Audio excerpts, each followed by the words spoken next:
ঘুমিয়ে যাওয়ার এক পর্যায়ে আমি দেখি উনি আমার একদম খুবই বাজেভাবে কাছে আমাকে দড়ি দিয়ে বেঁধে রাখছে।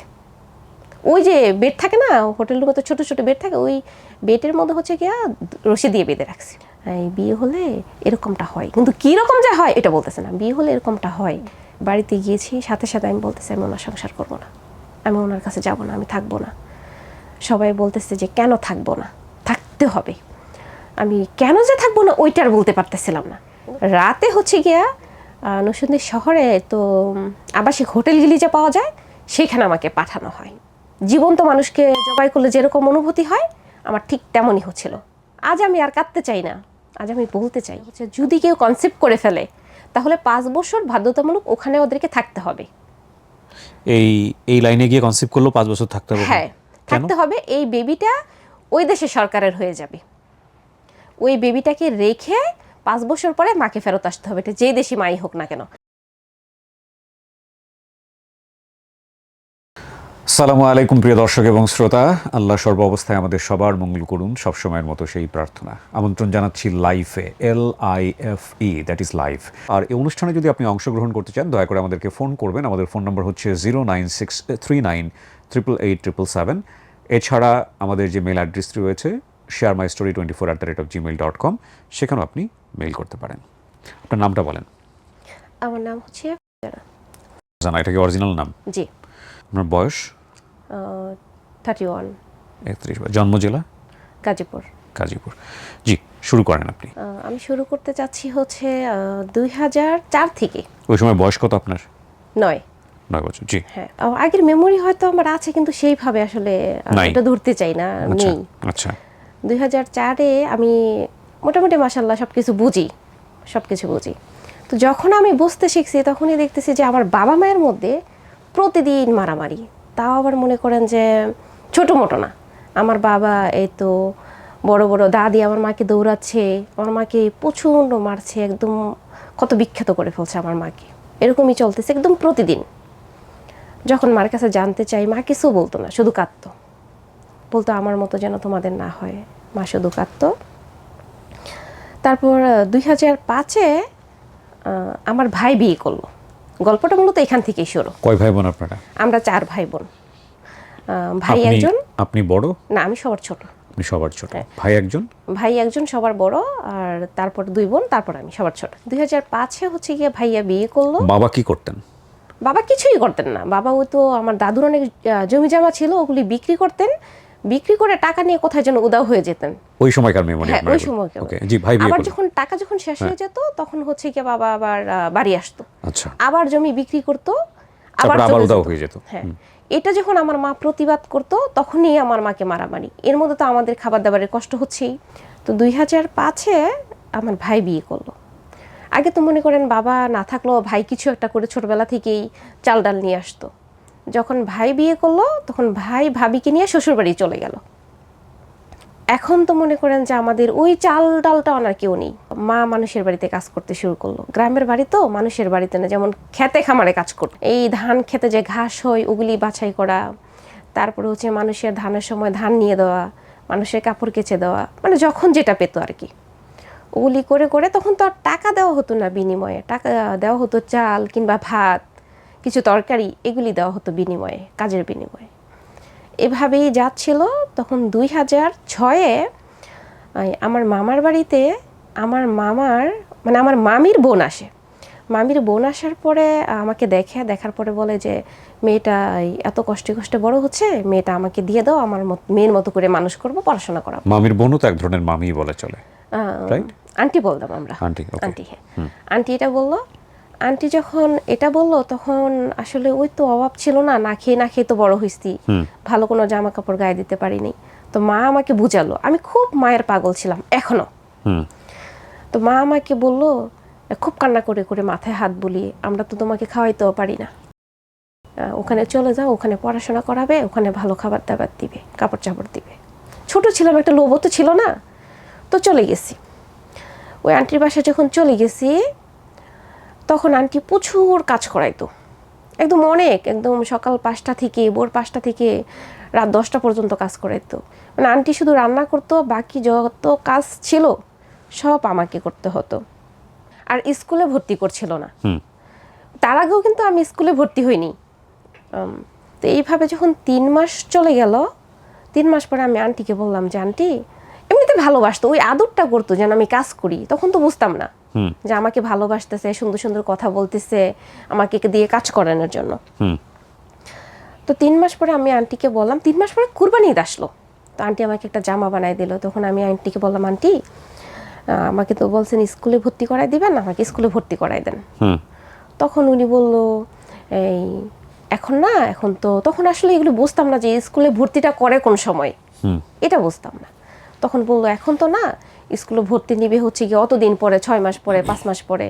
ওইটাই বিশ্বাস করলাম, থাকতে থাকলাম। ওদের অনেক কৃষি জমি ছিল, যেমন এই শাক সবজি করতো। তো আন্টি ওই গাছের মধ্যে পানি দিতে পাঠায় আমাকে প্রায়। ওই বাড়ি যে আঙ্কেল, ও আঙ্কেলটার নজর তেমন একটা ভালো ছিল না, আমি ওটা আবার বুঝতাম না। উনি আমাকে মানে ব্যাড টাচগিলি করতো, যেখানে টাচ করা উচিত না। তো একদিন আমাকে দুপুরবেলা আন্টি বললো, তোমার আঙ্কেলকে পানি দিয়ে আসো, আর মুড়ি মেখে দিছে, মুড়ি দিয়ে আসো ক্ষেতের মধ্যে। আমি নিয়ে গেলাম, আঙ্কেল আমাকে বললো, এই আমার মাথায় তো 1-2টা চুল পেকে গেছে, ওগুলি তো চুলকায়, তুমি পাকা চুলটা এনে দাও, যতটা চুল আনবা ততটা চুলে তোমাকে 10 টাকা করে দেওয়া হবে। তো মূলত এইখান থেকেই শুরু, মানে জীবনের এই ব্যাড যে পার্ট। তখন হচ্ছে গিয়া আমি কি করলাম, ওনার মাথা দিকে প্রায় 4-5টা চুল আনলাম। উনি কি করলো, খুব বাজেভাবে বললো যে তুমি কি এটা চেনো, এইভাবে বললে ওনার যে ছিল ওইটা উনি উল্টে ফেলে। আমি একদম লজ্জায়, মানে ভয়ে লজ্জায় আমি ওখান থেকে দৌড় দিই। বয়স কত তখন আপনার? এই 10 হবে, 10-এর কাছাকাছি বা ওটা উপরে হতে পারে। বিষয়টা না আমি আন্টিকে বলতে পারলাম না। আমি ওখান থেকে আসার পিছনে পিছনে আবার আঙ্কেল আসলো। আঙ্কেল আইসা আমাকে বললো, আন্টি তো মনে করেন যে পাশের বাড়ি, আন্টির বাবার বাড়ি, ওখানে চলে যেত। তখন আইসা উনি আমাকে বললো, যদি তুমি এটা আন্টিকে বলো, আমারকে তোমার আন্টি খুব ভালো জানে, তোমাকেই খারাপ বলবে। আর আন্টিকে বলতে পারলাম না, তখন তো আর ফোন ছিল না। কিছুদিন পরে আমার বাবা গেল আমাকে দেখতে, বাবাকেও বলতে পারলাম না। প্রচণ্ড কাঁদলাম যে বাবা আমি চলে যাব, আমি এখানে থাকবো না। আমার বাবা ওখানে গিয়েছে ওই যে আঙ্কেল, ওনার কাছ থেকে টাকা আনতে। ওরা যে আমাকে ওখানে দিয়ে কাজ করাইতেছে, কাজের বিনিময়ে ওরা টাকাও দিচ্ছে, ওইটা আবার ওরা আমাকে বলে নাই, বাড়ি থেকেও আমাকে বলে নাই। এই 3 মাস আমি আর বাড়িও যাই নাই। বাবা আমাকে বললো ওই আঙ্কেলের কাছ থেকে কিছু টাকা নিয়ে দিতে। আমি তো বাবাকে বিষয়টা আর বলতে পারতেছিলাম না। আমি শুধু বাবার সাথে কাঁদছিলাম যে বাবা আমি বাড়ি যাব, বাড়ি যাব। এক পর্যায়ে বাবা আমাকে নিয়ে আসে। সেটা কোথায় আমি বলি আপনাকে, আমাদের কালীগঞ্জ থেকে, কালীগঞ্জ থানার ভিতরেই পড়ে, ওখানে নাগরী একটা জায়গা আছে, ওই নাগরী মোটামুটি অনেকটা দূরে। ওখান থেকে বাবা আমাকে হেঁটে হেঁটে হেঁটে হেঁটে আমাদের বাড়িতে নিয়ে আসে। দূর থেকে যখন মা আমাকে দেখতে পেল, মা ওখান থেকে লাঠি হাতে নিয়ে আমাকে দৌড়াচ্ছে। কতদিন পর বাড়িতে গেছেন? 3.5 মাস, 3.5 মাস। আমি রোজার কিছুদিন আগে আসছি, কিন্তু কতদিন আগে সেটা বলতে পারবো না। কুরবানের 1 সপ্তাহ পরে আমি বাড়িতে যাই। আচ্ছা, লাঠিতে দৌড়াচ্ছে? হ্যাঁ, মা আমাকে লাঠিতে দৌড়াচ্ছে। লাঠিতে দৌড়াচ্ছে এই কারণ, এখন আমি খাবো কি, ঘরে তো চালও নেই। মা তো আর ওই বিষয়টা জানে না। যখন মা আমাকে লাঠিতে দৌড়ালো, আমি চলে গেলাম মামার বাড়িতে, আর বাড়ি গেলাম না। মাকে বিষয়টা বলতেও পারলাম না, চলে গেলাম। ওখানে যাওয়ার পরে ভাবছি যে আসলে মামির কাছে বলবো, আবার ভাবলাম মামিরই তো বোনের জামাই, বিষয়টা কি মামি সে আমাকে বিশ্বাস করবে, আর বলতে পারলাম না। ভিতরে একটা কষ্ট রয়ে গেল। ওখান থেকে আবার ওই বাড়িতে পাঠানো হলো। ওই বাড়ি আবার একটা বড় ছেলে ছিল, কত হবে 20-22 হবে তখন ওই ছেলেটার বয়স। ওই ছেলেটা আবার এরকম একদিন করলো। ওই ছেলেটা কে হতো আপনার? ওই আন্টির ছেলে, ভাই। ও আন্টির ছেলে সম্পর্কে ভাই হতো? আন্টির ছেলে সম্পর্কে ভাই, ভাই ডাকতাম। তো ভাইয়া আমাকে বললো যে এরকম এরকম, তুমি কি জানো মেয়েরা বড় হলে কি হয়, মেয়েদের বিয়ে হতে হয়, বাচ্চা হতে হয়, ওই পিরিয়ডের বিষয়টা বলছিল। আসলে তখনও পর্যন্ত এটা আমি বুঝি না। মেয়েরা বড় হলে তো এটা হয়, তুমি দেখছো, তুমি আয়নায় দেখিও তুমি বড় হয়ে গেছো, তুমি এখন কারোর সাথে সম্পর্ক করবা, কারোর সাথে মিশবা। এই বাজে কথাগুলি যখন বলছিল, তখন আমি পাশের বাড়ি আমার সমবয়সী একটা মেয়ে ছিল, ওর কাছে বলি। ওর কাছে বলার পরে ও আমাকে বলে, ও মনে হয় একটু চঞ্চল ছিল, যে আসলে এখানে ওরা ভালো না, তুমি যেভাবে হোক চলে যাও, না তো তোমার ওরা কিন্তু ক্ষতি করে দিবে। তো আমি ওই কাছাকাছি আমার ফুপির বাড়ি ছিল, 10 থেকে 15 মিনিটের হেঁটে যেতে আর কি। তা আমি আমার ফুপির বাড়ি গিয়ে আমি ফুপির বাড়িকে বলি যে আমাকে ওরা অনেক কাজ করায়, আমি থাকবো না, কান্নাকাটি করি। তখন আমার ফুপি কী করে, এখানে 2-3 দিন রেখে আমাকে বাড়িতে নিয়ে যায়। আর আমার মাকে বলে মেয়ে যদি না খেয়েও থাকে, যদি মরেও যায়, সেজন্য বাড়িতেই থাকে। মানে এটা ফুপির কাছে বলার কারণে ফুপি আপনার মাকে আমার বলে? মাকে বললো। বাবা তো নেই, বাবা এর মাঝখানে দিয়ে জমি বিক্রি করে আবার উধাও। তখন গেলাম, মা আমাকে বললো ঠিক আছে এখন থেকে আমার সাথে কাজ করো। আমার যে মেজো বোন, ইতিপূর্বে আমার বড় বোন এবং মেজো বোন দুইটাই বিয়ে হয়ে যায়, থাকি আমি আর মা। ভাইয়া তো বিয়ে নিয়ে বউ বাচ্চা, তখন তো দিনে ভাইয়ের ছেলে হয়, ওইটা নিয়ে শ্বশুর বাড়িতে। মা কি কাজ করব? মা বললো কি কাজ করবা, আমি যেই কাজ করি সেই কাজ করবা। তো আমি আসলে করতে পারি না। ওই যে ধান ক্ষেতের ভিতর থেকে ঘাসগুলি বাছাই করা, তারপরে হচ্ছে এই মানুষের ধান নিয়ে ছাদের উপরে ওঠা, কিংবা এক বাড়ি থেকে আরেক বাড়ি নিয়ে যাওয়া, আনা, ধান সিদ্ধ করা, আমি পারছিলাম না। তো মা আমাকে বললো এক কাজ করো, তুমি গার্মেন্টসে চলে যাও। গার্মেন্টসে আসলাম, কিন্তু কোথাও আমাকে নিচ্ছিল না। না নেওয়ার কারণে আমি আবার চলে গেলাম। এর ভিতরে বলে রাখা ভালো, যখন বর্ষার সময়টা আসে তখন 2-3 দিন আমাদের না খেয়ে থাকতে হয়, মেয়ের না খেয়ে থাকতে হয়। মেজো আপুও কষ্ট করেছে, কিন্তু ওনার তো বিয়ে হয়ে গেছে, তখন কষ্ট করছি আমি আর মা। এর মধ্যে যদি মা কারো বাড়ি থেকে কাজ করে কিছু ভাত আনে, চাল আনে, রান্না করে, আমার বাবা সেটা লবণ দিয়েই খেয়ে ফেলে। আমি খেলাম না, মা খেলো, ওইটা দেখার আমার বাবার কোনো প্রয়োজন ছিল না। কি করতে ভদ্রলোক টাকা দিয়ে? আজও জানি না, উনি কখনো বলেনি। তো বাবা যখন খেয়ে ফেলতো, মা এটা নিয়ে প্রচণ্ড ঝগড়া করতো, আর তখনই মাকে মারতো যে আপনি কাজ করবেন না, টাকা দিয়ে বাজার করবেন না। মানে মা বলতো আপনি অন্য মেয়ের কাছে যান, তাকে খাওয়াবেন, তাকে। মানে কয়েকবার এটা, এই যে কয়েক বছরে এটা শুনছি যে আমার বাবা টঙ্গীতে বিয়ে করছে, একটা বাচ্চা আছে, গাজীপুরে বিয়ে করছে, ওই মহিলার 2টা বাচ্চা সহকারে খাওয়াচ্ছে। মানে এগুলি শুনতেই আসি, কিন্তু কোনোটাই প্রমাণযোগ্য ছিল না। তো বর্ষার সময়টা 1-2 দিন না খেয়ে থাকতাম। ওই কচু সিদ্ধ, তারপর হচ্ছে শাপলা, চেনেন কিনা জানি না, শাপলা, হ্যাঁ শাপলা তো চিনবেন অবশ্যই, শাপলা সিদ্ধ করে কিংবা লবণ দিয়ে মেখে এগুলি খেয়েই দিন যেত। একজন আমার একটা জেঠিমা ছিল, প্রতিবেশী সম্পর্কে আর কি, আপন না। তো উনি প্রায় সময় কিছু ভাত, বাসি ভাত বা পান্তা ভাত, বাসি তরকারি, এগুলিই খেতাম। এগুলি খেয়ে খেয়ে বড় হচ্ছিলাম। এর মধ্যে আমার মা কী করলো, আমার ফুপির সাথে যোগাযোগ করলো, আমাকে বিয়ে দিয়ে দিবে। আমার 12 শেষ হয়ে 13তে পড়েছে বয়স, বিয়ে দিবে। কেন বিয়ে দিবে? এই যে খাওয়াইতে পারে না। এর মধ্যে আমাদের যে প্রতিবেশী, ওরা বলতো কি যে গোবরে পদ্ম ফুল পড়ছে, এই পদ্মের কি যত্ন নিতে পারবো কিনা, এই মানুষটাই না সেটা নিয়ে যাবে, এই ধরনের কথা বলতো। আপনার চেহারা দেখে এগুলো হ্যাঁ, বলতো। ফ্যাক্ট হচ্ছে যে একটা গরিব ফ্যামিলিতে যেখানে সাপোর্ট দেওয়ার মতো কেউ নাই, সেই ফ্যামিলিতে এবং একটা পুরোপুরি অকওয়ার্ড কমিউনিটিতে একটা দেখতে সুন্দর মেয়ের জীবনের যে স্টার্টিংটা, সেটা কেমন হতে পারে একটু চিন্তা করে নিন, তাহলে ওকে বোঝাটা সহজ হবে। জি। এই কথাগুলি যখন রাস্তা দিয়ে কোথাও যাই, তখন তো আসলে পর্দা টর্দা করতাম না, একদম খোলা চলতাম। কোথাও গেলে বলতো এই যে চিটারের মেয়ে আসতেছে, এগুলি বলতো কারা? ওই তো 14-15 বা 20 বছরের কিশোর যারা আছে, কিশোর বয়সে তরুণরা বলতো চিটারের মেয়ে যাইতেছে, বাটপাড়ের মেয়ে যাইতেছে, আমাদেরকে চোখে দেখে না, আমাদের কাছে আসলো তো এই অভাব থাকে না। এই কথার মিনিং কিন্তু বুঝতাম না যে এটা আসলে কি বলতেছে। শুনো না শোনার মতো করে চলে যেতাম, কিন্তু ভীষণ লজ্জা লাগতো। একটা সময় বাড়ি থেকে বের হওয়া বন্ধ করে দিলাম। আমাদের বাড়িটা এমন, আমাদের বাড়ির সামনেও কোনো বাড়ি নেই, বামেও নেই, ডানেও নেই, সব বাড়ি পিছনে। এমন একটা আলগা বাড়ি, যেটাকে বলে আলগা বাড়ি। ওই আমাদের ঘরটা ছিল একদম ভাঙা জরাজীর্ণ একটা ঘর ছিল, টিনের। যখন খুবই ইন্টারেস্টিং বিষয় সেটা হচ্ছে, যখন ঝড় তুফান হতো, মা বলতো চোখের নিচে লুকায় থাকতে। তখন হচ্ছে গিয়ে মা বললো যে আমাকে বিয়ে দিয়ে দিবে। পুপুর সাথে যোগাযোগ করলো। এখন বিয়ে যে দিবে, যে আমাকে যে একটা মুরগি এনে খাওয়াবে, সেই সামর্থ্য কিন্তু নেই। এর ভিতরে কিন্তু আমরা 5-6 বছর হয়ে গেল কিন্তু গরু মাংস খেতে পারি না। যদি কুরবানিতে, গ্রামে হয় কি সমাজের একটা মাংস দেওয়া হয়, হ্যাঁ, যদি এটা কেউ বাড়িতে এনে দিয়ে যায়, তখন আর কি কুরবানিতেই খাওয়া হতো। আর গতকালকেও বলছিলাম আমরা 2 বোন যে আগে কী হয়, কেমন ছিল আমাদের সংসার। ওই মা হাঁস পালতো, রোজার ঈদের মধ্যে ওই হাঁস জব করে দিত। তা এটা নিয়ে আমার মায়ের সাথে খুব রাগারাগি হয় যে মা আমি কেন বিয়ে করব। আসলে বিয়ে বিষয়টা বুঝতাম না তো, এটা বুঝতাম বিয়ে মানে আরেকজনের সাথে থাকতে হবে ওদের বাড়িতে গিয়ে। আমি কেন বিয়ে করব, আমি তো মাকে অনেক ভালোবাসি, আমি তো তোমার ছেড়ে যাব না। আর মা প্রতি রাত কান্না করতো।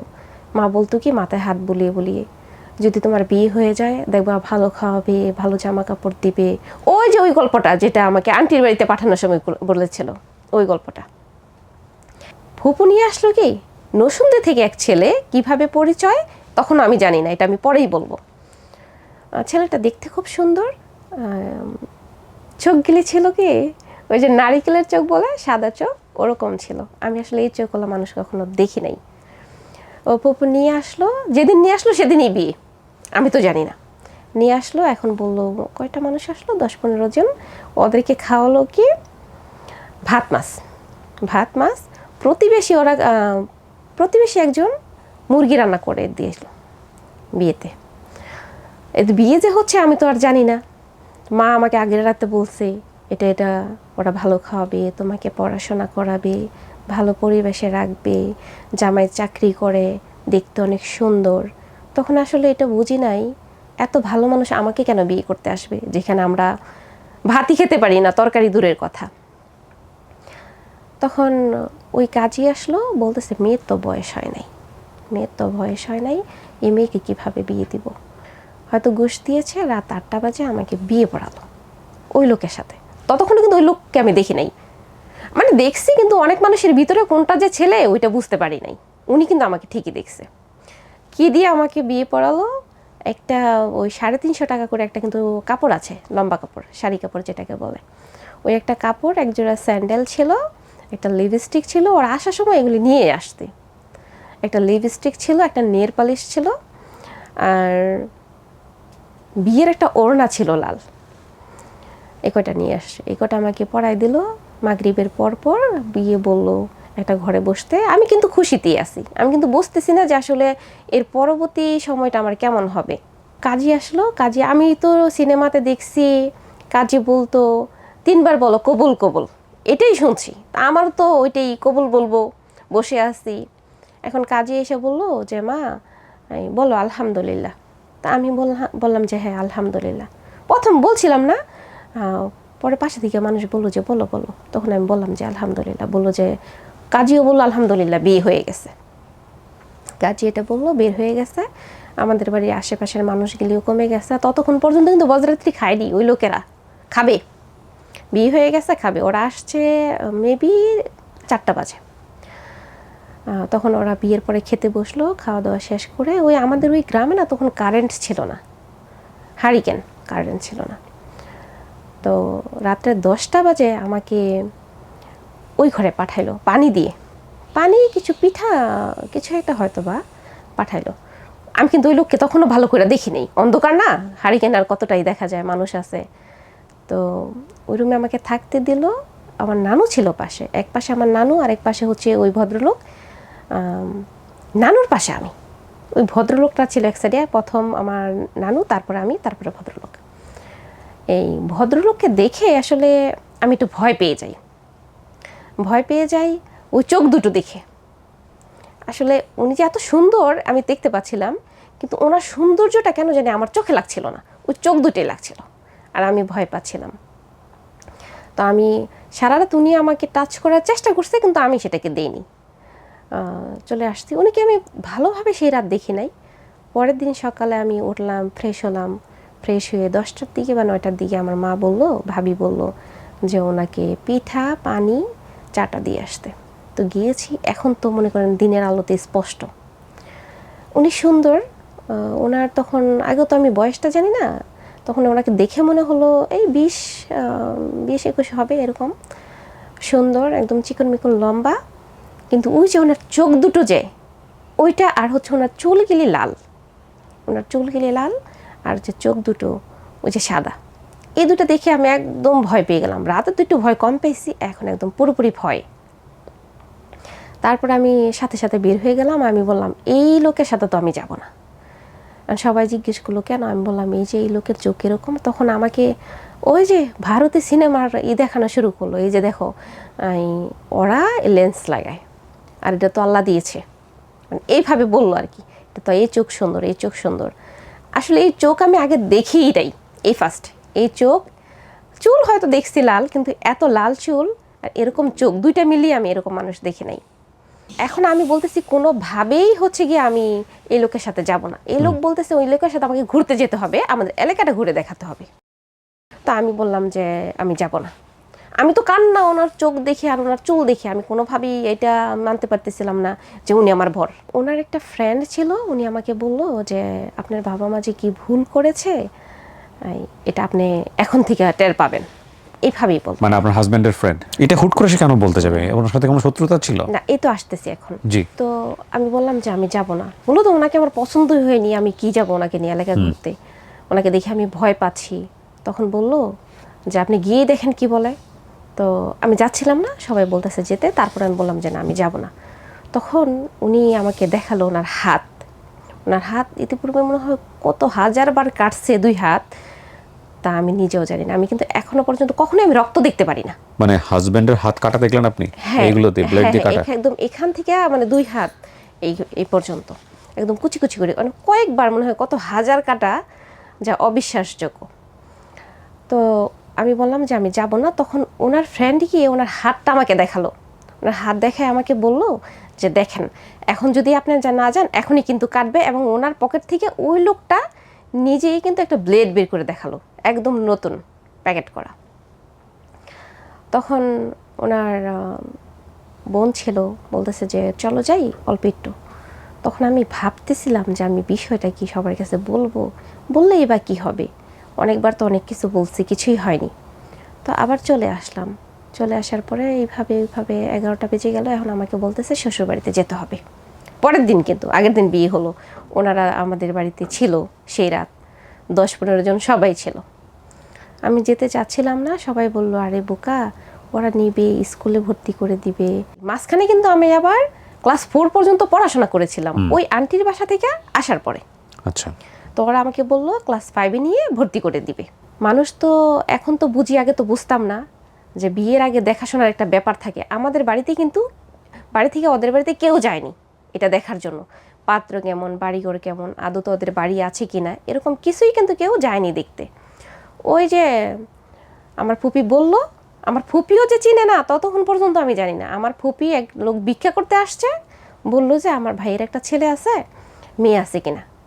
আমার ফুপিও কী করলো, মাকে বললো, মা একদম আমাকে বিয়ে দিল। ওদের বাড়িতে যাই, নরসিংদী পর্যন্ত আমি আগে গিয়েছি। আগে জানতাম না যে আমি কোথায় বিয়ে হয়েছে, ওরা বলছে নরসিংদী বিয়ে হয়েছে। আসলে একটা জেলা কত বড় হয় এটাও আমার ধারণা ছিল না। আমি মনে করছি নরসিংদী মানে হয়তো বা আমি যে জায়গায় গিয়েছি আগে ওইটাই নরসিংদী। আমি আমার বোনের বাড়িতে গিয়েছিলাম আগে, ওইটা মনে করি নরসিংদী বাস স্ট্যান্ড নামার পরে ওরা ওখান থেকে একটা সিএমজি নিল, আরও 2 ঘন্টার পথ। এটাকে বলা হয় গোপালপুর বা গোপালগঞ্জ কিছু একটা। ওখানে সিএমজি থেকে নেবে আবার লঞ্চ। এখন যখন লঞ্চে উঠছি আমি তো কান্না, আমার মনে হচ্ছে যে আমাকে বাংলাদেশ থেকে ইন্ডিয়া নিয়ে যাচ্ছে। সাথে আমার নানু ছিল, ওখানে আমি কান্না। এখন লঞ্চের মানুষ সবাই বলতেছে এটা পাগল নাকি, কোত্থেকে আনছে, পুরা মা কেউ ঘুমাচ্ছে, কারো বাচ্চা ঘুমাচ্ছে, কেউ মুরব্বীরা অসুস্থ আছে, এটা পাগল নাকি, এটা ইটাল দিয়ে পানিতে ফেলে দিতে। খুবই মজার বিষয় ছিল আমাকে ধাক্কা মেরে পানিতে ফেলে দিতে। এরকম করতে করতে ওদের বাড়িতে যাই। এখন গিয়ে যখন লঞ্চ থেকে নামছি, গাড়িতে উঠবো না, গাড়ি তো আর নেই। এখন হচ্ছে ওর বাড়ির পিছন, ওর বাড়ির উঠান, ওর বাড়ির গলি, এই করতে করতে আরও 1 ঘন্টা 2 ঘন্টা বাড়িতে আর পৌঁছাইতে পারতেছি না। ওরা, আমি জিজ্ঞেস করি, আমার নানু জিজ্ঞেস করে আর একটু ওই বাড়ি। যেতে যেতে বাজলো মাগরিবের পর, এশারের আগ মুহূর্তে ওই বাড়িতে গিয়েছি। যাওয়ার পরে আমাকে করছে উঠানের মধ্যে কাদামাটি হচ্ছে গিয়া শক্ত করে ওর ভিতরে পয়সা লুকিয়ে রাখছে। এটা আমাকে খুঁজে বের করতে হবে, ওই গ্রামের নিয়ম। আচ্ছা। এটা যদি খুঁজে বের করতে পারি আমি চালাক, যদি বের না করতে পারি আমি বোকা। দিয়েছে, এটা তো আসলে আমি পারতেছিলাম না। অনেকক্ষণ হয়ে যাওয়ার পরে মুরব্বীরা বলতেছিল আচ্ছা পারে না, যেহেতু অনেক দূর থেকে আসতে, পরে ঘরে নাও। ঘরে নিয়েছে। এখন ঘর তো আর ঘর না, যে বাঁশের, আমাদের ওদিকে আঞ্চলিক ভাষায় বলা হয় এটাকে বাঁশের মুলি, এদিকে কি বলে আমি জানি না। ওটা দিয়ে হচ্ছে কি আপনার স্টোরিটা থেকে ছোট, ওটা দিয়ে 4-5টা, উপরে হচ্ছে গিয়ে আপনার কি বলে এটাকে,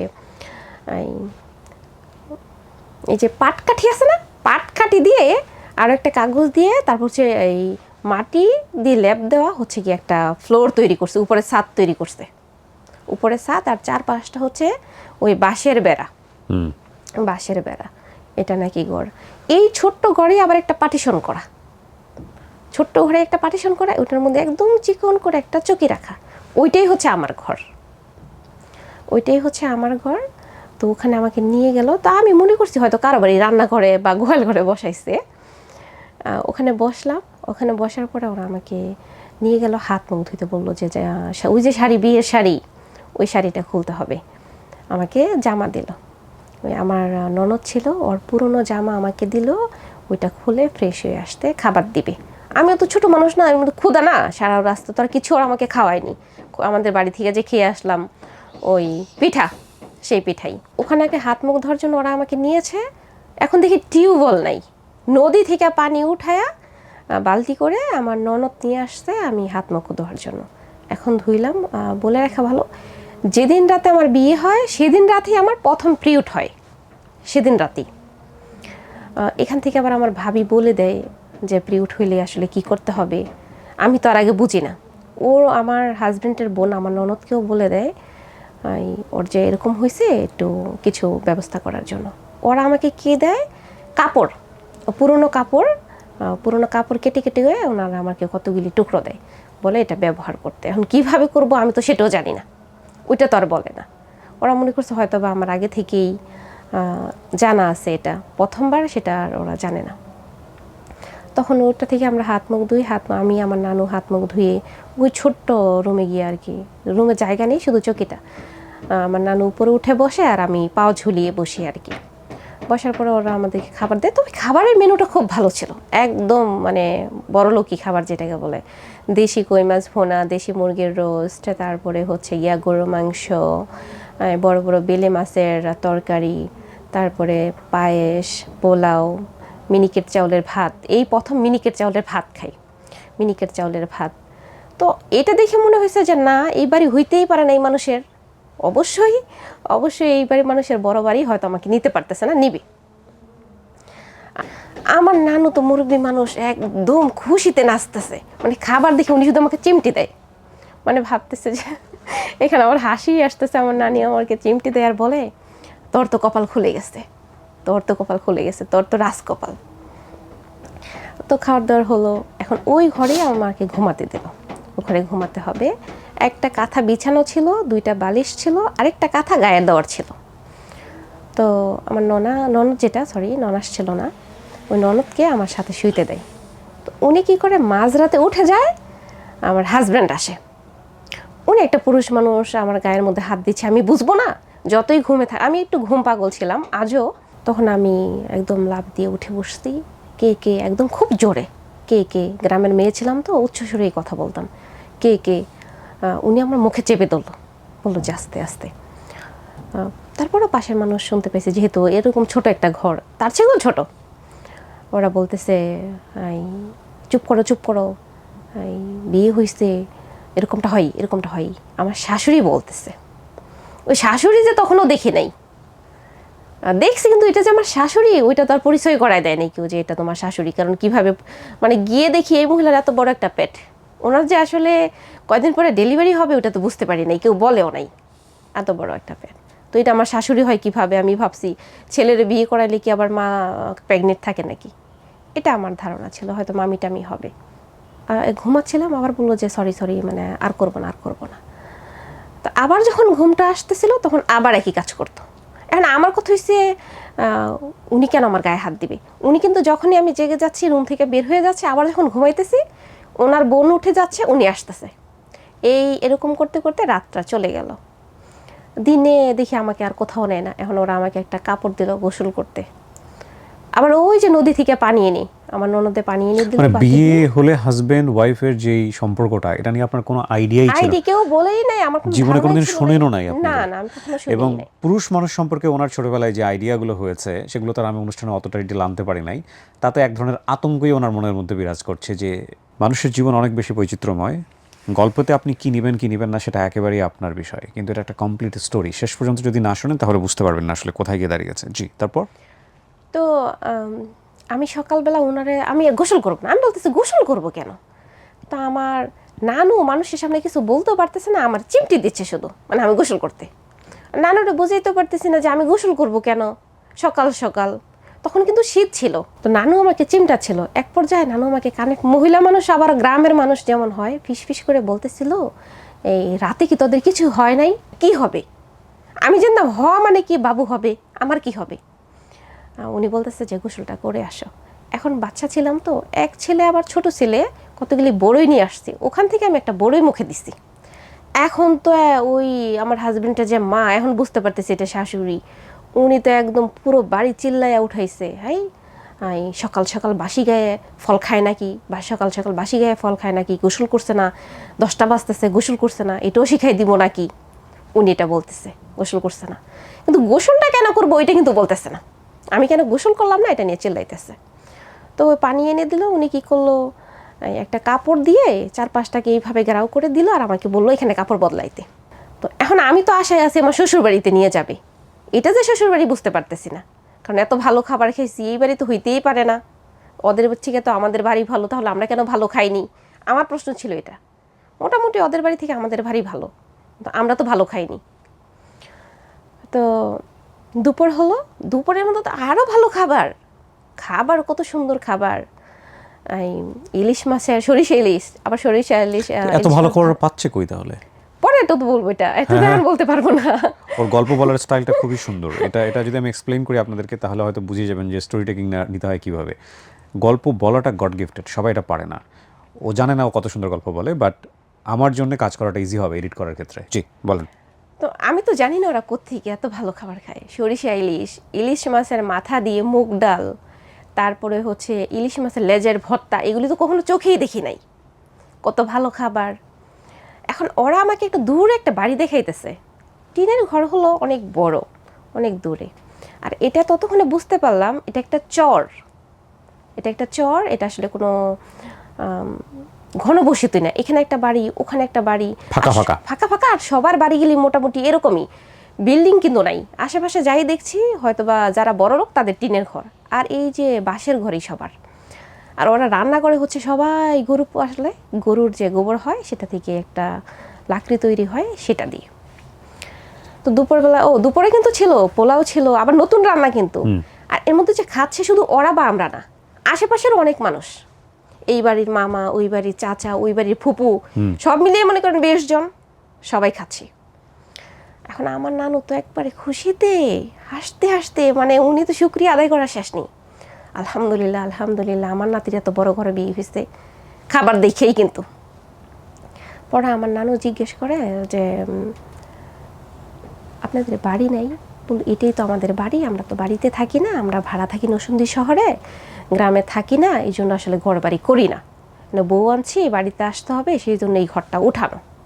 আমরা নরসিংদী থাকি, ওখানে হচ্ছে জামাই কাজ করে। জামাই যে কী কাজ করে ওটা কিন্তু জানি না। এটা হচ্ছে রাতে খাওয়া, ওইখানেও কিন্তু কারেন্ট নেই, এই হারিকেন। এই রাতে 10টা বাজে, আবার রাতও মাশাল্লাহ পিঠা বানালো, জিলাপি বানালো, আর অনেক কিছু। রাতেও খেলাম। রাতে যখন শুইতে গেছি তখনও কিন্তু কেউ বলেনি যে স্বামী স্ত্রীর সম্পর্ক কেমন হয়। আমি যে আগের রাতে চিল্লাচিল্লি করছি তারপরেও না। এখন ওনাকে যখন আমাকে দিয়েছে তখন আমি বললাম যে না, আমি ওনাকে সাথে ঘুমাবো না, সবার সামনেই। উনি আমার গায়ে হাত দেয়। আচ্ছা, আমার শ্বশুরও ছিল ওখানে। আমি যখন এটা বললাম আমার শ্বশুর হেসে দিছে, বলতেছে দেখো মেয়ের কথা কি। আমার শ্বশুর বললো যে তোমাকে আমি মেয়ের মতো করে আদর করব, আমি কিন্তু তুমি ডাকবো না। আমার মেয়েদেরকে তুই বলে ডাকি, আমি তোমাকেও তুই বলে ডাকবো, তুমি যেন আবার মন খারাপ করিও না। আমার শাশুড়িও একই কথা বললেন। তো ঠিক আছে, মেয়ের মতো দেখবে, মেয়ে তুই বলে ডাকুক। তারপরে হচ্ছে গিয়া আমার শ্বশুর হেসে দিল, হেসে দিয়ে বলতেছে শোনো মেয়ের কথা, শোনো মেয়ের কথা, বিয়ে হলে তো স্বামী স্ত্রী একসাথেই থাকে। আমার শ্বশুর কিন্তু এটা বললো। এখন আমার লজ্জা লাগতেছে, উনি একজন ছেলে মানুষই আরেকজন ছেলে মানুষকে শিখিয়ে দিতেছে আমার গায়ে হাত দিবে, কেন দিবে। তো ওই রুমে শুতে গেছি, উনি আসতে পরে আমি আবার চিল্লে লাগাইতেছি আমি ঘুমাবো না, আমি এই বাড়িতে থাকবো না, চলে যাব। এর মধ্যে মনে করেন একদম গ্রামের আঞ্চলিক ভাষায় আমার নানুরে বকা আমি, তুই হয়েছ সবচেয়ে খারাপ, তুই আমার আনলি কেন, তুই জানতি না। এখন আমার নানু আমার মাথায় হাত বুলাইতেছে, বুঝাইতেছে এই বিয়ে হলে এরকমটা হয়, কিন্তু কী রকম যে হয় এটা বলতেছে না। বিয়ে হলে এরকমটা হয়, এরকমটা হয়, মেনে নিতে হয়, মানিয়ে নিতে হয়, এটা হয়। তো আমি ঘুমিয়ে গেছি, ওনার বোন উঠে গেছে, উনি আসছে, আবার সেই জড়াজড়ি, সেই নিজেকে বাঁচিয়ে নিছি। সকাল হলো, এখন তো জানি যে আমি দেখছি যে আমাদের আশেপাশে যাদের বিয়ে হয়েছে তখন পর্যন্ত সবাইকে বিয়ের একদিন পরে কিন্তু বাবার বাড়িতে নিয়ে আসতে, কারণ আমাকে আর নিতে আসে না। 2 দিন হলো না, পরের দিন সকালে আসবে কিনা ওইটাও জানি না, ফোনও নেই যে কথা বলবো। এরকম করতে করতে 10টা দিন চলে গেল। 10 দিনের দিন আমার বাবার বাড়ি থেকে আমার ভাই আসলো, 2 বোনের জামাই আসলো, একটা চাচাতো ভাই আসলো, একটা মামাতো ভাই আসলো। আসার পরে তো ওদের বিশাল আয়োজন। এখন উনি যে চাকরি করে, তো উনি তো চাকরিতে চলে যাবে না, এই 10 দিনে কিন্তু উনি এখানে। উনি বলতেছে চাকরিতে পরে গেল সমস্যা নেই, পরে যাবে। মানে ওনার মা বলছে ওনার সাথে কিন্তু আমার কোনো কথা হচ্ছে না, ওনার সাথে ওই প্রতি রাতে এটাই হচ্ছে। আর আমি নিজেকে যেইভাবে পারতেছি এর মধ্যে আমি ওনাকে কামড় দিচ্ছি, খামচি দিচ্ছি, মানে বিভিন্ন জায়গায় ওনার কেটে ফেলছি, যেমন ঘাড়ে, বুকে, হাতে, কপালেও, মানে যখন যেখানে পারছি সেখানে আমি খামচি দিছি, কামড় দিয়েছি। এরকম করে 10 দিন পরে আমার ভাইয়া গেল। অনেক বড় আয়োজন, খাসির মাংস, গরুর মাংস, দেশি মুরগির রোস্ট, মাছ, সব কিছু দেখে আসলে ওরা কি লোভেই পড়ে গিয়েছিল নাকি ওই খাওয়ার কাছে বিক্রি হয়ে গিয়েছিল আমি তা জানি না, আজও জানি না, কাউকে প্রশ্ন করি নাই। সবাই আমাকে বলল অনেক ভালো, আমাকে নিয়ে গেল, আমার হাজব্যান্ড সহকারে, আমার নানু সহকারে আমাকে নিয়ে গেল। নিয়ে যাওয়ার পরে বাড়িতে গিয়েছি, সাথে সাথে আমি বলতেছি আমি ওনার সংসার করবো না, আমি ওনার কাছে যাব না, আমি থাকবো না। সবাই বলতেছে যে কেন থাকবো না, থাকতে হবে। আমি কেন যে থাকবো না ওইটার বলতে পারতেছিলাম না, কিন্তু থাকবো না। ওরা বলতেছে যে ওনার একটা দোষ দেখাইতে, আসলে আমি না ওইটা পারতেছিলাম না বলতে, যে আমি কেন থাকবো না। তারপর হচ্ছে গিয়ে উনি সবাইকে বললো 10 দিন আমি কি করেছি, দেখালো ওনার হাত পা যতটুকু সম্ভব দেখালো আর বলল। তখন আমার ভাবি আমার সাথে খুব খারাপ বিহেভ করলো। প্রথমে হচ্ছে ভাবি ভাইকে বলছে, আমার ভাবি খুব ভালো মানুষ, মানে ভাইয়ারটা আমার ভাবি বলছে আর কি, ভাইয়া তো আর বলতে পারে নাই। তো আমাকে কি করলো, ওই যে আমাদের বাড়িতে বললাম যে আমাদের বাড়িতে একটা ঘর যেমন ছিল, পাশের বাড়িতে আমার এক প্রতিবেশী আন্টির বাড়িতে আমাদেরকে পাঠাইলো ওখানে থাকতে, ওখানে থাকতে হবে। দেন ওখানে হচ্ছে গিয়া আমাকে বুঝিয়ে দেওয়া হয়, রাত ওই বাড়িতে পাঠানো হয়। কিন্তু আসলে আমি পারছিলাম না, মানে আমি কোনোভাবেই ওনার হাতটাকে সহ্য করতে পারতেছিলাম না। আবার সেই একই অবস্থা হয়, উনি ওনার মতো চেষ্টা করছে, আমি আমার মতো আমাকে বাঁচানোর চেষ্টা করছি। সারা রাত কোথায় ঘুম, সকালবেলা 5টার দিকে আমার ভাবিরা, ওই আন্টির ছেলের বউরা ভাবিরা আমাকে কাপড় চাপড় দিল, সাবান দিল, একদম খুব ভোরে। আমার কাছে মনে হচ্ছিল যে এই বিষয়টা খুব লজ্জার, খুব ভোরে গোসল করতে হবে। মনে হয় তখন আজান দিচ্ছিল মেবি, বলতেছে গোসল করে আসতে, মানে সকাল হওয়ার আগে। এই শীতের ভিতরে আমাকে গোসল করতে হয়েছে ওখান থেকে। আসলে কিছুই তো হয়নি, তাহলে আমি গোসলটা করবো কেন এই শীতের মধ্যে? তারপর আমি গোসল করছি, গোসল করে আসলাম। এখন আমি বলতেছি না আমি থাকবো না। সেই দিনে আমার ভাই আমাকে প্রচণ্ড মারলো, প্রচণ্ড। এই যে শলার ঝাড়ু আছে না, শলার ঝাড়ু ঝাড় দিতে দিতে কিন্তু ছোট হয়ে যায় আর এটা অনেক শক্ত হয়ে যায়। এই শলার ঝাড়ু দিয়ে আমার ভাই আমাকে খুব মারলো। কেন আমি যাব না, দোষটা কি? আসলে দোষটা দেখাতে পারতেছিলাম না। তারপর হচ্ছে গিয়ে আমাকে মেরে ধরে ওই দিনই আমাকে পাঠায়। পাঠানোর পরে ওই বাড়িতে আবার নিয়ে যায়। নিয়ে যাওয়ার পরে এ লোক এরকমই করে।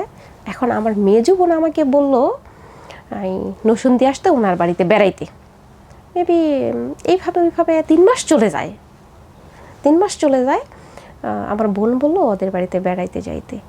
তো আমি মূলত ওদের উদ্দেশ্য হয়েছে আমাকে এরকম একটা জায়গায় ওরা আমাকে দিবে যেখানে আমার হাজব্যান্ড আমার কাছে আসতে পারে, যেখানে আশেপাশে কেউ থাকবে না, আমি চিল্লাচিল্লি করলেও কেউ শুনবে না, এরকম একটা জায়গায়।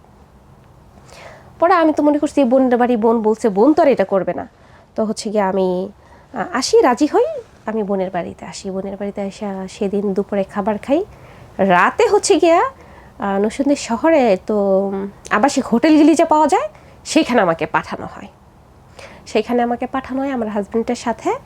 আমার মনে হয় আমার বোনই ওই যে খাবার খাওয়াইছে কিছু একটা মিশাই দিছে, কিছু একটা মিশিয়ে দিয়েছে আমার বোন, মেজো বোন। আমি ওনার সাথে যাই, প্রচণ্ড ঘুম। ওই যে আমি বললাম যে আমি ঘুম পাগল, আমি ঘুমিয়ে যাই। ঘুমিয়ে যাওয়ার এক পর্যায়ে আমি দেখি উনি আমার একদম খুবই বাজেভাবে কাছে আমাকে দড়ি দিয়ে বেঁধে রাখছে। ওই যে বেড থাকে না হোটেল রুমে, তো ছোটো ছোটো বেড থাকে, ওই বেডের মধ্যে হচ্ছে গিয়া রশি দিয়ে বেঁধে রাখছে, রশি দিয়ে বেঁধে রাখছে। এখন তো মনে করেন যে আমি দেখি উনি একদম আগে তো এরকম কখনো দেখি নাই। যেইভাবেই হোক উনি সেদিন সফল হয়েছে, আমার তো অবস্থা খুবই বাজে, প্রচণ্ড ব্লিডিং হচ্ছে, কিন্তু ওনার কিন্তু মায়া লাগছে না, ওইভাবেই উনি কাছে আসতেছে, ওইভাবেই সেই রাতেই আমি কিন্তু ওই বেঁধে রাখা অবস্থায় আছি, উনি কিন্তু আমাকে আর খুললো না।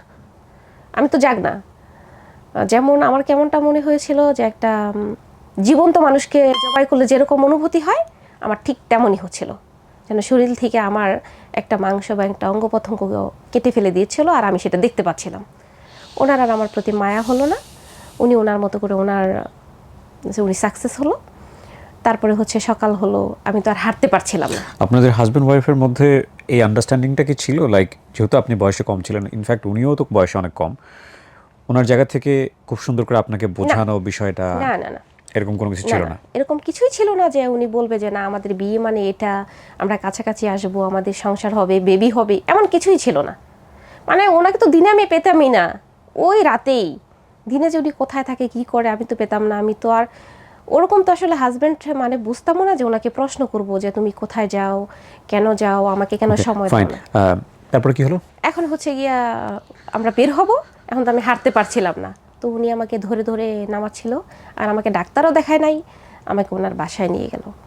এই যে এখান থেকেই কিন্তু আমার বেবিটা চলে আসলো প্রথম দিনই আপনি? হ্যাঁ, এখান থেকেই বেবিটা চলে আসলো। মাঝখানে ওনার সাথে আমার আবার 2-1 দিন হয়তো গ্যাপ গেছে, তারপর থেকে একদম প্রতিদিন, মানে উনি এটা ছাড়া কিছু বুঝতোই না। ওনার মূলত আমরা এখন বুঝি যে উনি আসলে আমাকে বিয়েই করেছে করার জন্য। ওনার এটাই ছিল মেন পয়েন্ট, ইন্টিমেট হওয়া। না, কিন্তু এটা অন্যায়ের কিছু না, কিন্তু যদি বিষয়টা দ্বিপাক্ষিক জায়গা থেকে সম্মতিক্রমে হয়। একটা হচ্ছে যে সে তো স্বামী, তার হক আছে, কিন্তু সে আপনাকে যে পদ্ধতিতে নিচ্ছে সেটা তো অন্যায়। সেই জায়গাটা কখনো বুঝায়নি। শুধু এটা না, এটা তার বোঝানোর দায়িত্ব ছিল ডেফিনেটলি, কিন্তু তার আগে আপনার পরিবারেরও বোঝানোর দায়িত্ব ছিল। মানে আমাদের ধর্মীয়ভাবেও কিন্তু এই বিয়ে ব্যাপারটাকে এত সহজ করা হয় নাই, চাইলে আমার জোর করে বিয়ে দিয়ে দিলাম, বিষয়টা এরকম না। এবং আমি যতটুকু জানি যে একটা মেয়েকে বিয়ে করানোর আগে তার কাছ থেকে অনুমতি যেতে হয় যে তোমার এটা পছন্দ হয়েছে কিনা, এবং সে যদি বলে আমার পছন্দ হয়নি তাহলে তাকে বিয়ে দেওয়া যাবে না। আর মূল কথা হচ্ছে বিয়ে ব্যাপারটাই তো বুঝতো না, ও পছন্দ অপছন্দ জায়গা তো অনেক পড়ে। সো আপনি তাকে জেনে শুনে ইটস এ কাইন্ড অফ পুরো জীবন জুড়েই একটা ভয়ঙ্কর অভিজ্ঞতার মধ্যে ফেলে দিবেন, যেটা আসলে সবচাইতে একটা পবিত্রতম ফিলিংস নিয়ে তাদের ক্যারি করার কথা, সবচাইতে গুরুত্বপূর্ণ বিষয় কনজুগাল লাইফের, সবচেয়ে গুরুত্বপূর্ণ বিষয়। এবং এটা ছাড়া আসলে কনজুগাল লাইফ চিন্তাই করা যায় না, কিন্তু এটাই তার কাছে হয়ে যাচ্ছে সবচেয়ে ভয়ানকতম একটা বিষয়। এবং কেন হচ্ছে? অজ্ঞতার জন্য হচ্ছে।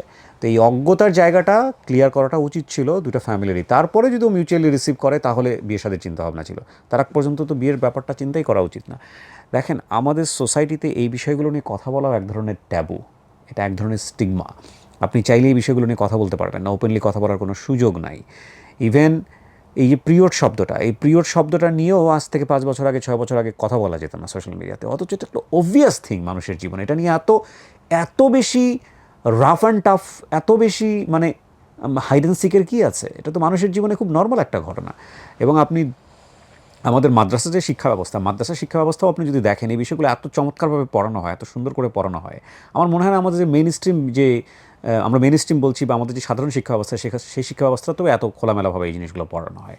তো পড়ানোরও কিছু পদ্ধতি আছে, এই পদ্ধতিগত জায়গাগুলোও অনেক বেশি কাইন্ড অফ ট্যাবুর কারণে হোক বা যে কোনো কারণেই হোক না কেন, আমাদের সোসাইটিতে এই বিষয়গুলো ওপেন ডিসকাশন এখনও অনেক বড় একটা ব্যারিয়ার।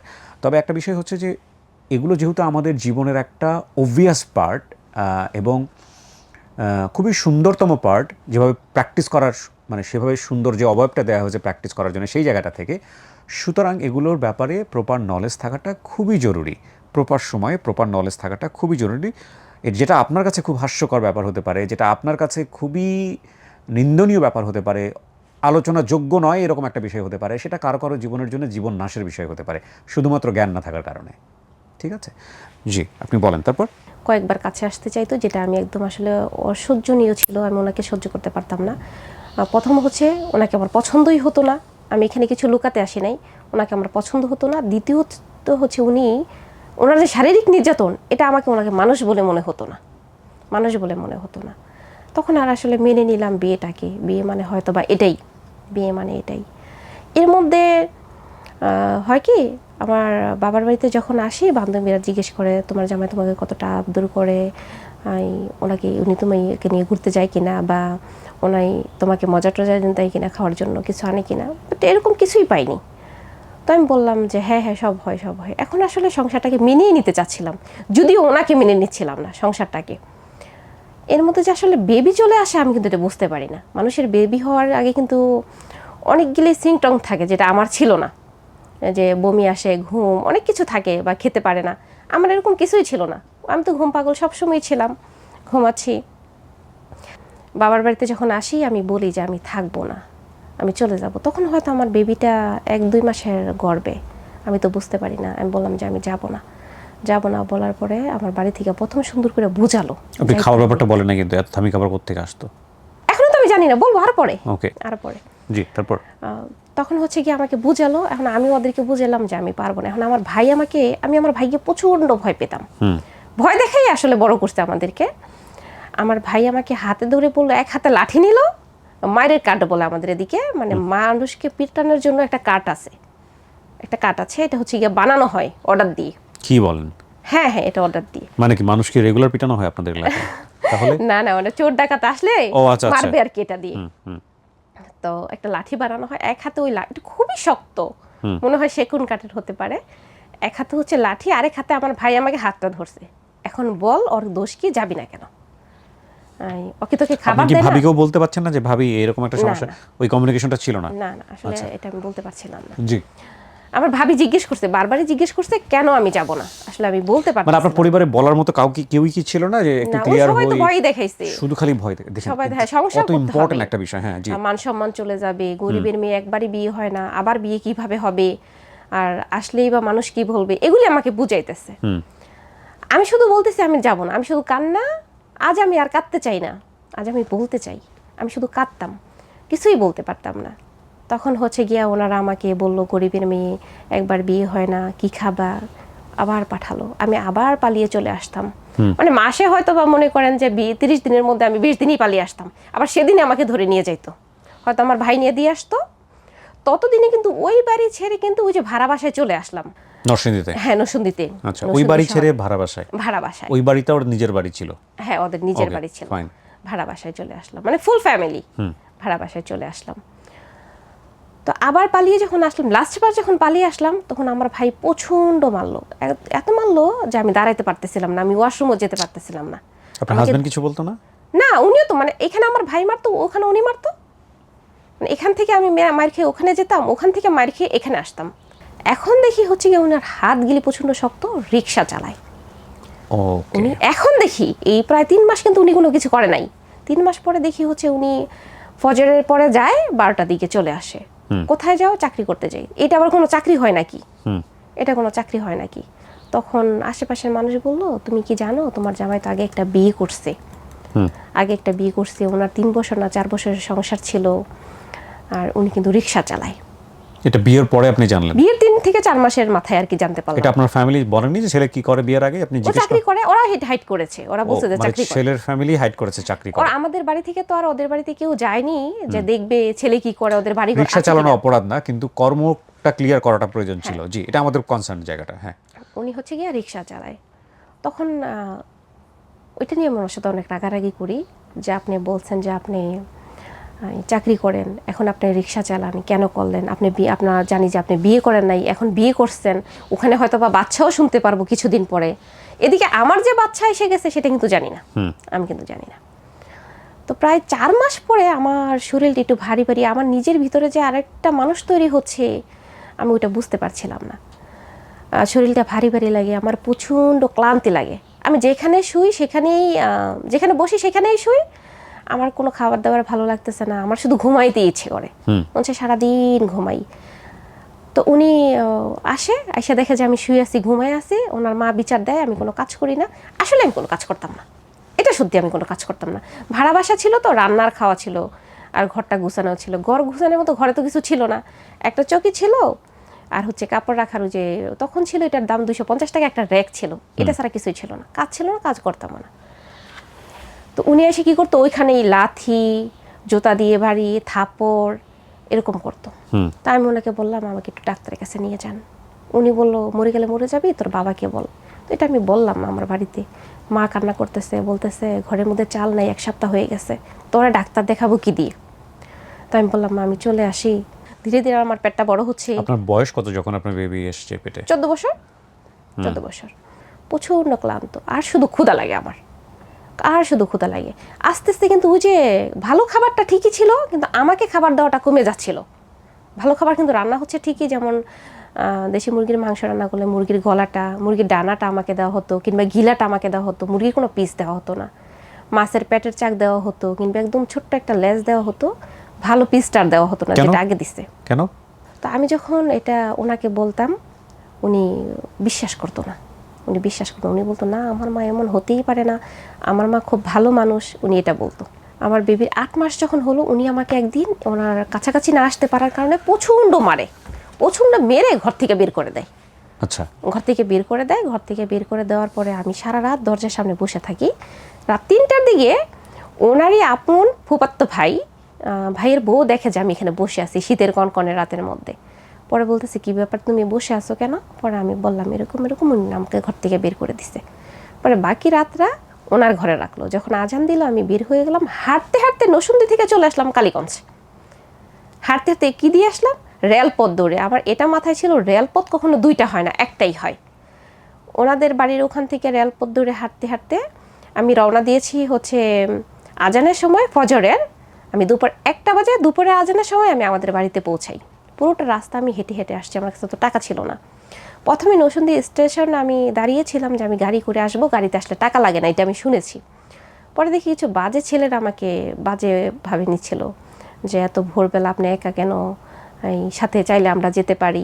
আমি গল্পের মাঝখানে এখানে একটা কথা বলে নিই। আমার এই স্টোরিগুলো আপনারা অনেকেই ডাউনলোড করে আপনারা গল্পের গ্রাফিক্স চেঞ্জ করেন, যে ভিজুয়ালাইজেশন দেখতে পাচ্ছেন আপনারা এখানে চেঞ্জ করে অত্যন্ত অশ্লীল থাম্বনেইল দিয়ে, যেমন গল্পের যতটুকু এসছে এখানে, সেখান থেকে কোনো একটা লাইন পিক করে আপনারা মূল গল্প বাদ দিয়ে লাইন পিক করে অশ্লীল থাম্বনেইল দিয়ে অনেকেই অনেক চ্যানেলে এটা আপলোড করতে পারেন, অনেক সময় করেনও। তাদের জন্য সতর্কবার্তা হচ্ছে এটা আইনত দণ্ডনীয় অপরাধ বাংলাদেশের আইন অনুযায়ী, কপিরাইট আইন অনুযায়ী।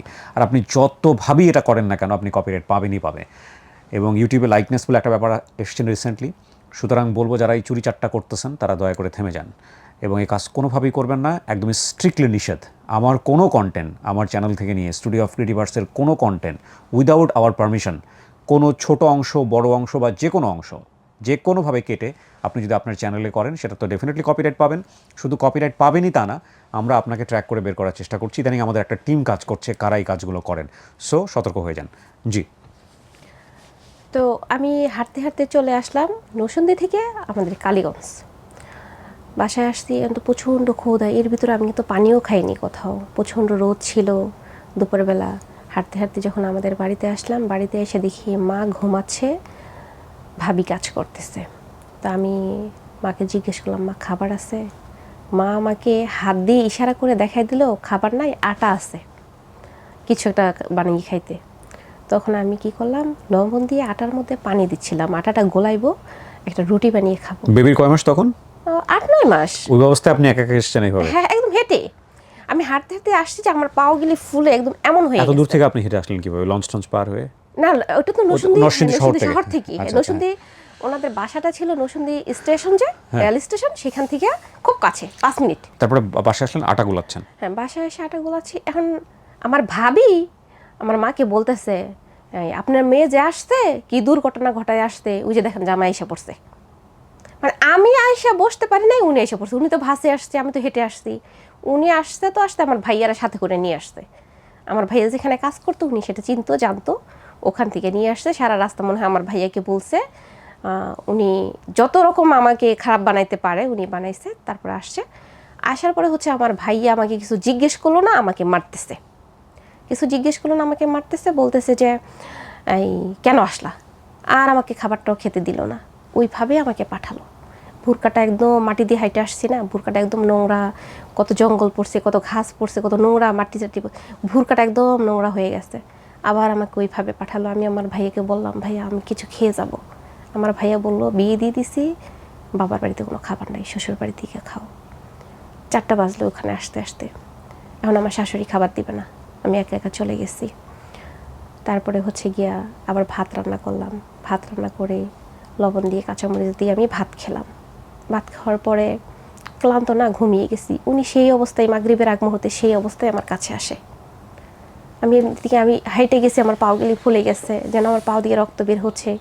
আমার ভাই গ্রামে বলে পিড়ি, কাঠের একটা এটার মধ্যে বসে গ্রামের মহিলারা, এটা দিয়ে আমাকে খুব মারলো, কাঠের একটা টুকরা। আমার শরীর থেকে যেন ফেটে ফেটে রক্ত বের হচ্ছে, যদিও রক্ত বের হয় নাই। আমার অনুভূতিটা ওরকমই ছিল। আর ওই যে ভদ্রলোক আমার হাজব্যান্ড, কিছু হলেই মানে উনি হাত কাটতো, কিছু হলেই হাত কাটতো। তারপরে রসুনকে ব্লেন্ডার করে বা বেটে হাতের মধ্যে লাগাতো। রসুন মনে হয় একটা প্রাকৃতিক অ্যাসিড, যেটা লাগালে কিছুক্ষণ পরে ওই জায়গাটা পড়ে যেত। অ্যান্টিবায়োটিক। হ্যাঁ, এটা প্রাকৃতিক অ্যান্টিবায়োটিক। হ্যাঁ, এটা হচ্ছে গিয়া উনি প্রায় করতো।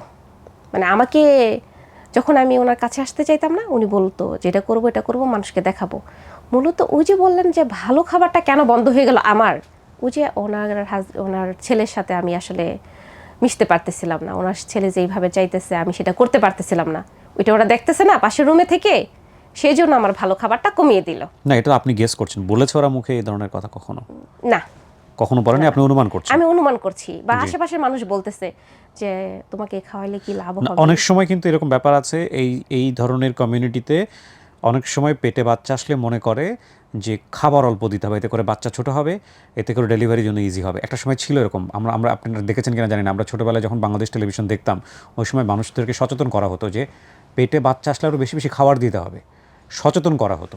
কিন্তু অনেক সময় আগেকার যারা ছিলেন তারা কিন্তু উল্টোটা করতেন, খাবার কম যাতে করে বাচ্চা ছোটো হয়, এতে করে নর্মাল ডেলিভারির জন্য সহজ হবে। আমি জানি না আগেরকাল মুরব্বী মানুষরা যদি অনুষ্ঠান দেখে থাকেন তাহলে হয়তো আমার কথাগুলো একটু রিলেট করতে পারবেন। আমরা যে সময়টাতে এই জিনিসগুলো দেখেছি, সচেতনতামূলক বিভিন্ন নাটিকা হতো ছোটো ছোটো, ওই সময়টা জিনিসটা বুঝতামও না আমরা যে কেন এগুলো হয়, বাট নাটিকাগুলো এমনভাবে পরিবেশন করা হতো যেন সব শ্রেণীর মানুষজন এই গানগুলো লাভ করে। হয়তো সে কারণেও করে থাকতে পারে ওনার শাশুড়ি, আমরা জানি না কী কারণে করা হয়েছে। জি, তারপর তো ভালো খাবার দেওয়াটা বন্ধ হয়ে গেল। তো এই ভদ্রলোক, আমি মাঝে মাঝে খিদায় রাতে উঠে বসে থাকতাম। 3 বেলার বাইরে তো খাবার দিত না ওনার মা, 3 বেলাই খাবার দিত, আমি নিজে হাতে রান্না করতাম, কিন্তু খেতে পারতাম না। উনি আমার রুমের মধ্যে খাবারটা দিয়ে যেত, কারণ আমার তো খাবার পরও লাগতে পারে, কিন্তু ওইটা উনি করতো না। গ্রামেই আমার বাবুটা হলো, আমার ছেলেটা হলো। ছেলেটা হওয়ার পরে আমার বাবা মা ওরা দুজনই গেল। নর্মাল ডেলিভারি ছিল, সিজার ছিল না। বাবা মা যাওয়ার পরে আমার বাবা আমাকে খুব অপমান করলো, কেন ওরা খালি হাতে গেল। আমার মাকে নিয়ে গেছে একটা দেশি মুরগ, কিছু আতপ চাউল, মানে এগুলি গাছের কিছু সবজি, এগুলি নিয়ে গিয়েছে। তো আমার ছেলেটা হয় জানুয়ারি মাস 2011 জানুয়ারি 3 তারিখে আমার ছেলেটা হয়। আমার ছেলেটা হওয়ার পরে যখন মা এগুলি নিয়ে গেল, মাকে প্রচণ্ড অপমান করলো, কেন গরু নিয়ে গেল না, সোনার চেন নিয়ে গেল না, মাকে প্রচণ্ড অপমান করলো। তো মা 7 দিন থেকে চলে আসলো। এখন 7 দিন পরে ওনারা কি করলো, আমাকে আলাদা করে দিল, ওনাদের সাথে আর খাবার দিবে না। ওনার ছেলে ওনাদের সাথে খাবে, আমি আলাদা খাবো, আমি আলাদা খাবো।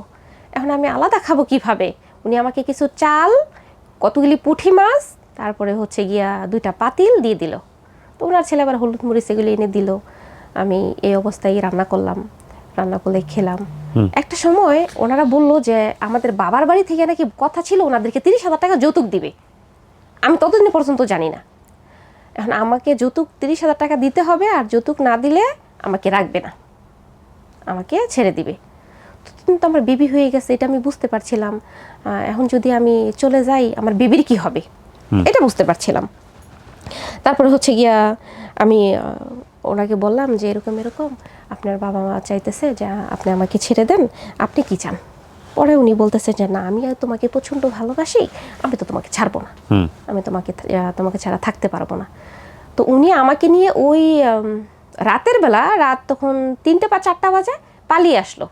উনি ওনার বাবাকে প্রচণ্ড ভয় পাইতো, ওনার বাবা যা বলতো উনি তাই করতো। তো ওনার আবার মামাতো বোনের বাড়িতে আইসা আমাকে যে বিয়েতে নাকের ফুল দিয়েছিল, ওই নাকের ফুলটা ওনার মামাতো বোনের কাছে 350 টাকা বিক্রি করলো। ওই টাকা দিয়ে ভাড়া দিয়ে আমার বাবার বাড়িতে আসলো। বাবার বাড়িতে এসে দেখি ওই অভাব অনটন, কিন্তু চাল নেই, কিছু নেই। তো মা মানুষের বাড়ি থেকে ধার দেনা করে 1 সপ্তাহ খাওয়ালো আমাদের দুজনকে। পরে বললো তোমরা চলে যাও। পরে চলে গেলাম নরসিংদী, ওনার ফুপুর বাসায়, আমার হাজব্যান্ডের ফুপুর বাসায়। আচ্ছা, ওখানে চলে গেলাম। ওখানে চলে যাওয়ার পরে তখনই প্রথম শুনতে পারি ভালো ভালো খাবার কোত্থেকে আসতো। আমার ফুপাই শাশুড়ি আমাকে বলতেছে, উনি আমাকে প্রচণ্ড ভালোবাসতো, প্রচণ্ড ভালোবাসতো। উনি আমার মাথায় হাত বুলিয়ে বলতেছে, জানো মা, আমি তো তোমার জীবনটা শেষ করে দিছি।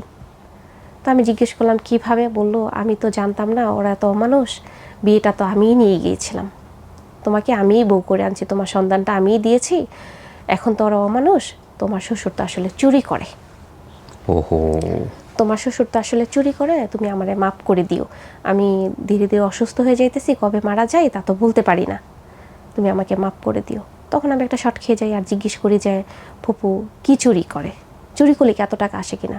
তখন বললো চরের মানুষটা প্রায় মানুষ হচ্ছে আপনার ইয়েতে থাকে, বিদেশে থাকে, বিদেশে থাকে, ওদের স্বামীরা বিদেশে থাকে আর স্ত্রীরা ওখানে গরু পালে, কৃষি কাজ করে, মোটামুটি ওদের বাড়িঘর না থাকলে ওদের ক্যাশ টাকা থাকে, জমি জমা থাকে, গয়নাগাটি থাকে, ওগুলিই চুরি করতো, সাথে আমার হাজব্যান্ড, বাপ বেটা দুজনে মিলে বাপ চুরি। বেটা দুজন, প্রতিবেশী ওনাদের একটা মামা, ওরা 3 জন। আপনি নিজের চোখে কখনো দেখেছেন? না আমি কিভাবে দেখবো, না না দেখি নাই, তবে শুনেছি, ফুপুর কাছ থেকে শুনলেন এটা? ফুপুর কাছ থেকে প্রথম শুনলাম, মানে আমার হাজব্যান্ডের কথা কিন্তু বলে নাই, উনি ওনার ভাইয়ের কথা বলছে, আচ্ছা, হ্যাঁ তুমি আমারে মাফ করে দিও, ওরা আসলে এটা করে। তো ফুপু বললাম যে ফুপু আপনি জানেন কিভাবে? বললো তোমার শ্বশুরের তো পা ভাঙা বসায় রাখছে ধইরা, ওই যে চুরি করতে গেছে ধরছে, গণপিটানি দিছে, আমার শ্বশুরের পা ভেঙে ফেলছে। এটা আপনার ফুপু জানলো কিভাবে? ওরা ভাই বোন না?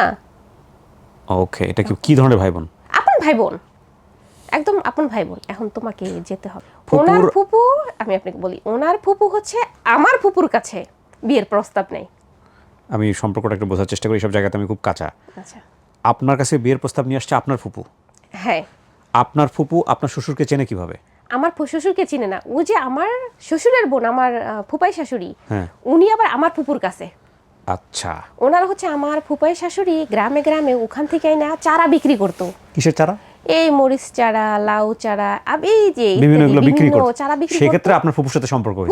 ফুপুর বান্ধবী হয়ে গেছে, ওই বান্ধবী হয়ে গেছে, তারপরে হলো এই বিয়েটা আসছে। বিয়েটা হয়েছে। মানে ওনার আপন বোন আপনাকে এটা বলতেছে হ্যাঁ তাহলে? ওনার আপন বোন বলতেছে, কারণ সকালবেলা যে আমি ওনাদের বাড়িতে যাব, আমার শ্বশুর বাড়িতে, আমার গিয়ে তো এই অবস্থা দেখবো, এটা সবাই জানে, শুধু আমি জানি না। ও আচ্ছা, গিয়ে দেখবেন যে পা ভেঙে দিয়েছে। পা ভেঙে দিয়েছে। আচ্ছা, হ্যাঁ। তারপর?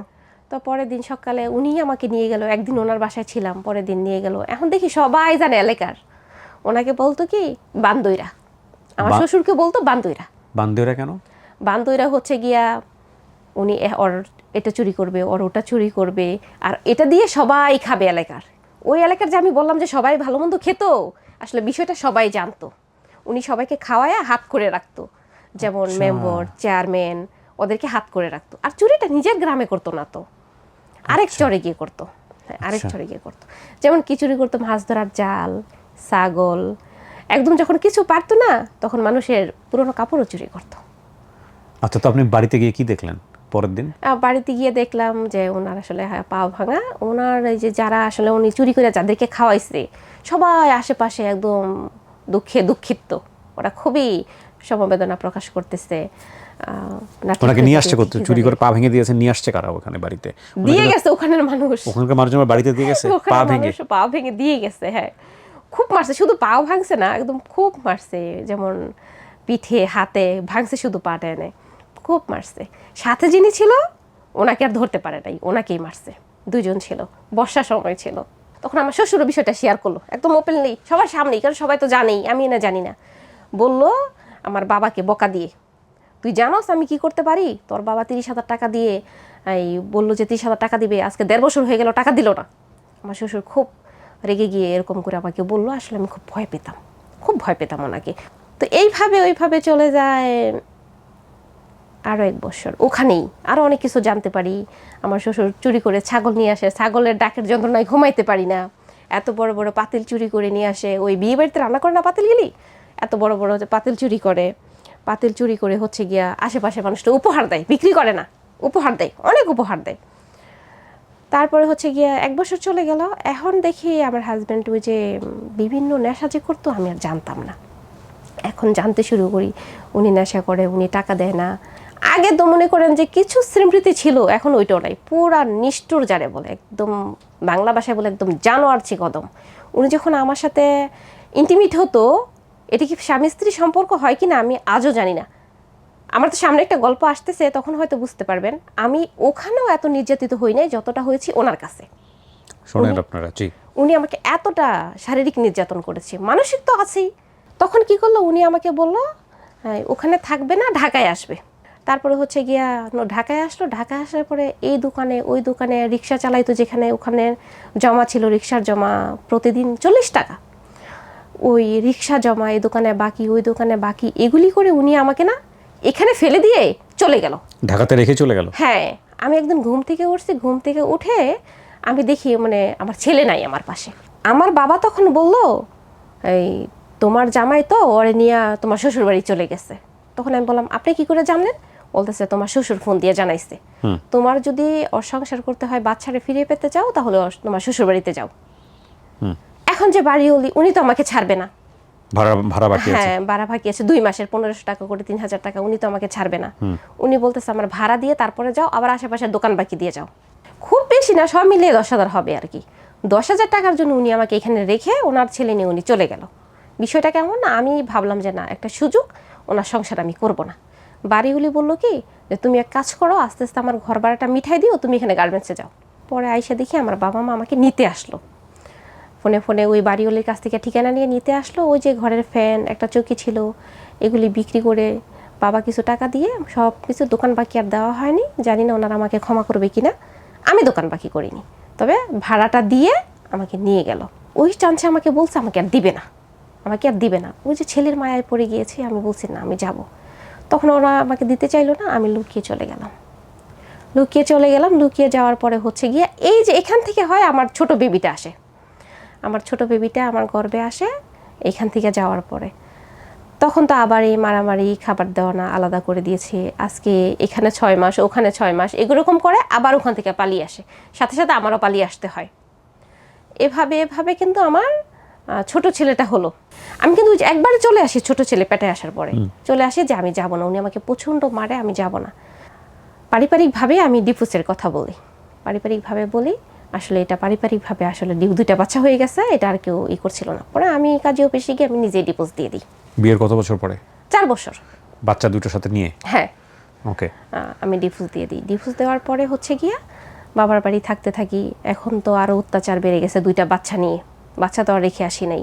তখন মাও বকে, ভাবিও বকে, ভাই বকে, বোনেদের। আসলে আমার ভাবি কি তেমন কিছু বলে নাই, ইনডিরেক্টলি কিছু বললো। আমার ভাবি কখনো আজ পর্যন্ত ডিরেক্টলি কিছু বলে নাই, কিন্তু আমার বোনেরা বলছে, খুব বাজেভাবে বলছে আমার বোনেরা, আমার ভাইও বলছে। তারপরে হচ্ছে আমি চিন্তা করি যে বিদেশে যাব। এখন বিদেশে যাব, পাসপোর্ট করতে হবে, টাকা নাই। এনজিও থেকে কিছু টাকা নেই, একটা ছাগল ছিল, ওইটা বিক্রি করে আমি হচ্ছে পাসপোর্ট করি। ওখান থেকে যিনি আমার পাসপোর্ট করে দিয়েছেন, ওনার পরিচিত একজন বলতেছে, এই আপনাদের বাড়ি কোথায়, কী কী আসে বিষয়। যখন আমি আমার পুরো ঠিকানাটা দিলাম, উনি আমাকে চিনতে পারলো। উনি আমার মায়ের চাচাতো বোনের ছেলে। তখন উনি আমাকে বলল, আমার মা তো দুবাইতে থাকে, ওখানে খুব ভালো ভিসা আছে, তুমি যাবা নাকি? তখন আমি বললাম, হ্যাঁ যাব, আমি তো বিদেশেই যাব। তখন বলতেছি, ঠিক আছে আমি যাব, আন্টির সাথে দেখা করব। তখন উনি আমাদের বাড়িতে কয়েকদিন পরে আসে, আইসা আমার মার সাথে কথা বলে, পরিচয় দেয়। আমার মা ওনাকে চিনে না, কিন্তু ওনার মাকে চিনে। পরিচয় দেওয়ার পরে চিনে। তারপরে হচ্ছে গিয়া উনি বলে যে দুবাইতে যাইতে 1,60,000 টাকা খরচ হবে। আমার 1,60,000 টাকা খরচ হবে, আমার বেতন হচ্ছে 22,000 টাকা। এটা বলে 22,000 টাকা বেতন হচ্ছে, পরে আস্তে আস্তে ধাপে ধাপে বেতন বাড়বে। তো খুব দ্রুত, মেবি 1 মাস 4-5 দিনের ভিতরে সব প্রসেসিং আমার কমপ্লিট হলো। সম্পূর্ণ টাকাটা আমার ভাই আমাকে শোধে নিয়ে দিল, সম্পূর্ণ টাকাটা। ওদের মূলত কারণ হচ্ছে আমি বিদেশ যাব, টাকা ইনকাম করব, ওদেরকে দিব। আমি তখন চলে গেলাম বিদেশে। এখন ওখানে গেলাম আমি, ওখানের টাইম মেবি 12টা-1টা বাজে, ওখানের টাইম। কোন দেশে গেলেন? দুবাইতে। ওকে। আমাকে ওখান থেকে ওনার যে মা বললো যে ওখানে থাকে, আমার আন্টি ওখানে আবার সেকেন্ড ম্যারেজ করছে, দ্বিতীয় বিয়ে। ওই হাজব্যান্ড আমাকে নিতে আসলো।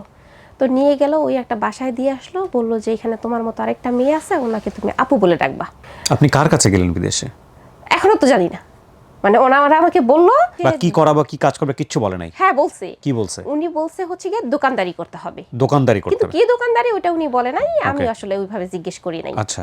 তো ওখানে যাওয়ার পরে আমাকে বললো একটা পানির বোতল, একটা রুটি আমাকে দিয়ে বললো তুমি এটা খেয়ে ঘুমায় যাও। তো ওই আপুটা আসলে সারাদিন কাজ করছে, রাত্রেও 12টা-1টা পর্যন্ত কাজ করছে, খুব ক্লান্ত থেকে উনি আমাকে বললো যে এদিক দিয়ে শুয়ে পড়ো, একটা স্টোর রুমের মধ্যে উনি ঘুমাচ্ছে, বলে এদিক দিয়ে শুয়ে পড়ো। তো আমি ঘুম থেকে উঠলাম, উনি আমাকে 5টা বাজে ডেকে উঠাইলো, ভোর 5টা সেদিনই ডেকে উঠাই আমাকে উনি বললো যে বোন, আমি জানি না তোমার কি বলে নিয়ে আসছে, তোমাকে তো এখানে কাজ করতে হবে আমার মতো করে, এখানে আর ঘুমানো যাবে না, ওঠো উঠা কাজ করা শুরু করো। তো উনি আমাকে কাজগুলি দেখাই দিচ্ছিল, আমি পারতেছিলাম না, বারবার দেখাচ্ছিল, পারতেছিলাম না। এক পর্যায়ে উনি রেগে গেল, বলতেছে বারবার আমি দেখাবো নাকি, আমি কি তোমার পিছনে পড়ে থাকবো নাকি, এখানে আসছো যেহেতু কেন আসলা, ওনার প্রশ্ন হচ্ছে কেন আসলা। উনি এখানে আমার যাওয়ার 6 মাস আগে থেকে আছে, তো প্রচণ্ড কাজ করাই, তো একদম কাজ করাটা আসলে বিষয় ছিল না, ঘুমানোর টাইম দিত না। ভোর 5টা থেকে শুরু হতো, রাত্রে 2টা পর্যন্ত কাজ, শুধু কাজ আর কাজ। আসলেই দোকান ছিল, বাসায় থেকে খাবার বানিয়ে দোকানে নিয়ে বিক্রি করতে হতো, আবার বাসায় এসে বাসার কাজ করতে হতো। একটা কাপড় দেখা যায় 5 মিনিট পরে আবার আয়রন করতে হতো, বা একটা কাপড় দেখা যায় 3বার আয়রন করতে হতো, তারপরে বলতো যে আয়রন হয় না। তো প্রচণ্ড কাজের চাপ ছিল। আর কিছু না হলে কি, ওই যে ম্যাম যে ছিল উনি প্রচণ্ড মারতো, চিমটি মারতো, বড় বড় নখ ছিল, চিমটি মারতো, চুলে ধরে টান মারতো, প্লেট দিয়ে বাড়ি মারতো, আমাকেও ওনাকেও, ওই আপুটাকেও। তো এইগুলো নিয়ে আমরা কমপ্লেন দিয়েছি ওই আন্টির সাথে যতবার দেখা হয়েছে, কিন্তু উনি আসলে এটাকে গুরুত্ব দেন। ঠিক আছে ঠিক আছে বলবো, আর এটা হবে না, আর এটা হবে না। এক পর্যায়ে আমাদের সাথে উনি আর যোগাযোগ করছিল না। একই বাসায় আমরা দুজন, আমাদেরকে ওখানে খুবই মারছিল, খাবার দাবার দিচ্ছিল না। আবার এক সময় দেখা যায় প্রচণ্ড খাবার দিচ্ছিল, এক সময় খাবার দিচ্ছিল না, এক সময় প্রচণ্ড খাবার দিচ্ছিল। উনি আমাদেরকে কাপড় কিনে এনে দিচ্ছে, আজকে কাপড় কিনে দিছে, দেখা যায় কালকে ঝগড়া করে ওই কাপড়টা পরে ফেলছে বা ছিঁড়ে ফেলছে। ওই ম্যাম এটা করতো। মানসিক সমস্যা ছিল কিনা জানি না, এটা করতো। একটা সময় দেখা যায় মাথায় হাত বুলিয়ে বলতো আনা মামা, আনা মামা, অর্থ ছিল যে আমি তোর মা, আমি তোর মা। তখনই দেখি এটা বলে একদিক দিয়ে গেছে, আরেক দিক দিয়ে এসে দেখি প্লেট দিয়ে বাড়ি মারছে, ছুরি দিয়ে খোঁচা মারছে, এইগুলি করতো। তারপরে হচ্ছে গিয়া উনি আপুটা আমাকে বললো যে এইভাবে থাকা যায় না, আসলে ঘুমের জন্য আমরা দুইজনে পাগল হয়ে যেতেছিলাম, চোখের নিচে কালি পড়ে গেছে, চেহারাটা নষ্ট হয়ে যাচ্ছিল, একদম পাগলের মতো একটা দেখা যাচ্ছিল। মানে চুল আশ্রানেরও তো সময় পেতাম না, 2 দিন 3 দিন চলে যাইতো, গোসল করতাম, চুলটা বেঁধে রাখতাম, এর মধ্যে চুলে থেকে দুর্গন্ধ হতো, যত্ন নিতে পারতাম না, চুল পড়ে যাচ্ছিল, বুঝতেই পারতেছিলাম না যে চুল নষ্ট হয়ে যাচ্ছে, কখন করবো এগুলি। যতটুকু সময় পাইছি 2-3 ঘন্টা রাতে ঘুমাইছি। তো উনি বললো এইভাবে থাকা যায় না, চলো আমরা পালিয়ে যাই। ওইখানে আবার উনি ওই যে দোকানদারি করতে গিয়ে বাংলাদেশে একটা ছেলের সাথে সম্পর্ক হয়, প্রেমের সম্পর্ক। তো বললো যে চলে চলে যাই আমরা এখান থেকে গিয়ে। না, একদিন দুপুরে প্রচণ্ড মার আমাদের দুজনকেই, সেদিন আর কি বললো, প্রচণ্ড মার খেয়ে বললো চলো চলে যাই। পরে হচ্ছে গিয়া ওনার হাজব্যান্ড, সরি ওনার বয়ফ্রেন্ডের নাম নিয়ে বললো যে উনি আমাদেরকে সেভ করবে ইনশাল্লাহ। তারপরে হচ্ছে গিয়া দুপুরবেলা আমরা না ওই ভাষা সবাই রেস্টুরেন্টে খেতে যায়, আমরা হচ্ছে গিয়া বাহির থেকে গেটটাকে তালা মেরে আমরা বের হয়ে, ওই একজন ভদ্রলোক ছিল ওই বাসায়, ওই বাসার যে কফিল মালিক উনি ছিলেন ভিতরে, আমরা বাহির থেকে তালা দিয়ে আমরা দুজন বের হয়ে যাই, পালিয়ে যাই। কোথায় যাচ্ছেন জানেন না? না, এর মধ্যে আমাদের সাথে কিন্তু ওই যে আমাদেরকে দুপুরে মারছে, মারার পরে কিন্তু 2টা ফোনই, আমার ফোন ওর ফোন, ওই ভদ্রমহিলা নিয়ে নিচ্ছে ম্যাডাম। এই যে রাস্তায় আপনারা বের হলেন, দুবাইয়ের রাস্তায়, আপনারা জানেন না আপনারা কোথায় যাচ্ছেন? না। টার্গেট কি? টার্গেট হচ্ছে ওই যে আপুর বয়ফ্রেন্ড, উনি আমাদেরকে নিয়ে যাবে। ওই এই মেয়েটাও বাংলাদেশি ছিল? হ্যাঁ হ্যাঁ, বাংলাদেশি ছিল, হরিদপুরের মেয়ে ছিল। ফরিদপুরের মেয়ে, নাম কি ওর? শিল্পী। এখন বের হয়ে গিয়েছে যে কোথায় যাব তা জানি না। এখন ও আপুর কথা হচ্ছে যেভাবেই হোক আমাদের বাসার আশেপাশটা থেকে খুব দ্রুত বের হতে হবে, একটু দূরে যেতে হবে, গ্রামের দিকে, যেখানে আমাদেরকে কেউ চিনবে না বা আমাদেরকে ওরা দেখতে পাবে না। ওরা কোথায় গেছে, কোন রাস্তা দিয়ে চলে আসে তা তো আমরা জানবো না। আপু বলতেছে এখন যদি কোনোভাবে ওরা আমাদেরকে ধরতে পারে, সোজা সারা জীবনের জন্য ঝেলে, দেশেও পাঠাবে না, আমাদের কঠিন শাস্তি দিবে, হয়তো বলবে আমরা চুরি করে বের হইছি। আদৌ তো এরকম কিছুই ছিল না। তো কিছুটা হাঁটার পরে একটু গ্রামের দিকে গেলাম আর কি। এটা বলে রাখা ভালো, দুবাই আবুধাবি শহরে। আচ্ছা, আবুধাবি শহরে। ওখানে কি গ্রাম আছে নাকি? হ্যাঁ, বিদেশে গ্রাম আছে। ওকে। তো একটু গ্রামের দিকে চলে গেলাম, যাওয়ার পরে দেখি একটা লোক সাইকেল দিয়ে আসতেছিল, আমরা হাঁটতেছিলাম। তো আপুটা কি করলো, আমি তো আসলে বোকা ছিলাম, তারপর শুধু কাঁদছিলাম, কি করব, আপু কোথায় যাব, ফোনও তো নেই, কার সাথে যোগাযোগ করব। আপু বলছে এটা আপনার কিসের কাগজ? এটা ছুটির পেপার। মানে দুবাইয়ের কোনো? না না না, ওরকম তো কোনো একটা পেপার হয় না। এটা হচ্ছে আমি রিসেন্ট বাংলাদেশে আসছি না এখন, electronic exit entry visa, single with duration, কিন্তু আরবি লেখা দেখতে পাচ্ছি আমি। হ্যাঁ, এটা সৌদি আরব থেকে আসছি না। ওকে ফাইন, জানেন। হ্যাঁ, তারপরে হচ্ছে গিয়ে আমি যখন কান্না করতেছি, আপু বলতেছে এই রাস্তা দিয়ে যদি কান্না করো মানুষ তো আমাদেরকে জিজ্ঞেস করবে কি হয়েছে, তখন কি বলবো, তখন তো আবার পুলিশে ধরে নিয়ে যাবে। ওখানে শুধু পুলিশ না, রাস্তাঘাটে এখানে পুলিশ ওখানে পুলিশ। আমরা খুব দ্রুত হাঁটছিলাম। তো ওই একটা লোক আসলো সাইকেল দিয়ে, আপু কি করলো হাতে ইশারা দিয়ে বললো যে আপনি কি বাংলাদেশি? আপু তো আগে থেকে 6 মাস আর আমার হচ্ছে 3 মাস এখানে। তো আপু তো 2 একটা আরবি ভাষাও জানে। বললো আপনি কি বাংলাদেশি? উনি বললো যে সাইকেল থামিয়ে হ্যাঁ বাংলাদেশি। আপনারা কোথায় থেকে আসছেন, কোথায় যাবেন? তো আপু বললো আমরা তো পালিয়ে আসছি, আমাদের একটু আশ্রয় দেন।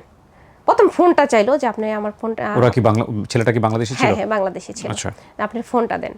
তখন ছেলেটা বলল কি যে আপা আপনারা যেহেতু পালিয়ে আসছেন, রাস্তা তো আপনাদের জন্য নিরাপদ না, আপনি এক কাজ করেন। ওনার হাতে একটা ফলের ব্যাগ ছিল, ওইটা আপুর হাতে দিয়ে বললো আপনারা আমার পিছনে পিছনে আসেন, আমি আস্তে আস্তে যাচ্ছি। উনি মোটামুটি অনেকটা দূরে ছিল, আমরা পিছনে পিছনে যাচ্ছিলাম আর কি। তো একটা বাসায় গেলাম, বাসায় যাওয়ার পরে হচ্ছে গিয়ে দেখি ওখানে ইন্দোনেশিয়ান মেয়ে আছে, বাংলাদেশি মেয়ে আছে। তো আমাদেরকে বললো, তখন ওইখানে টাইম দুপুর 2টা বাজে, দুপুর 2টা।